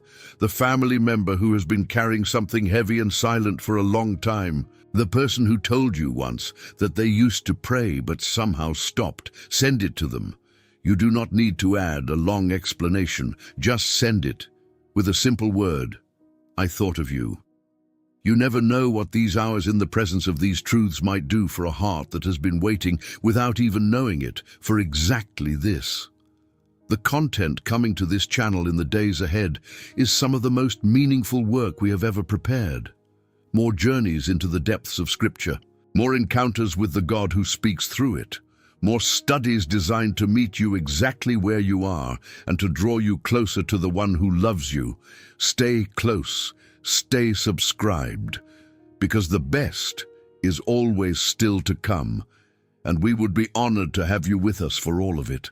And wherever you are in the world right now, whatever city, whatever country, whatever time of day or night, I am so glad you are here. You are part of a community that spans the globe, that reaches across oceans and languages and time zones, drawn together by one love, gathered around one God, seeking one thing, to walk with Him, to know Him, to come home to the communion for which we were all made.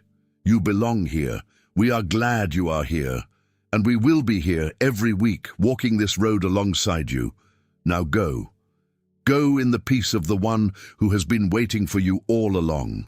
Go and take up the walk again, the walk with God for which your soul was made.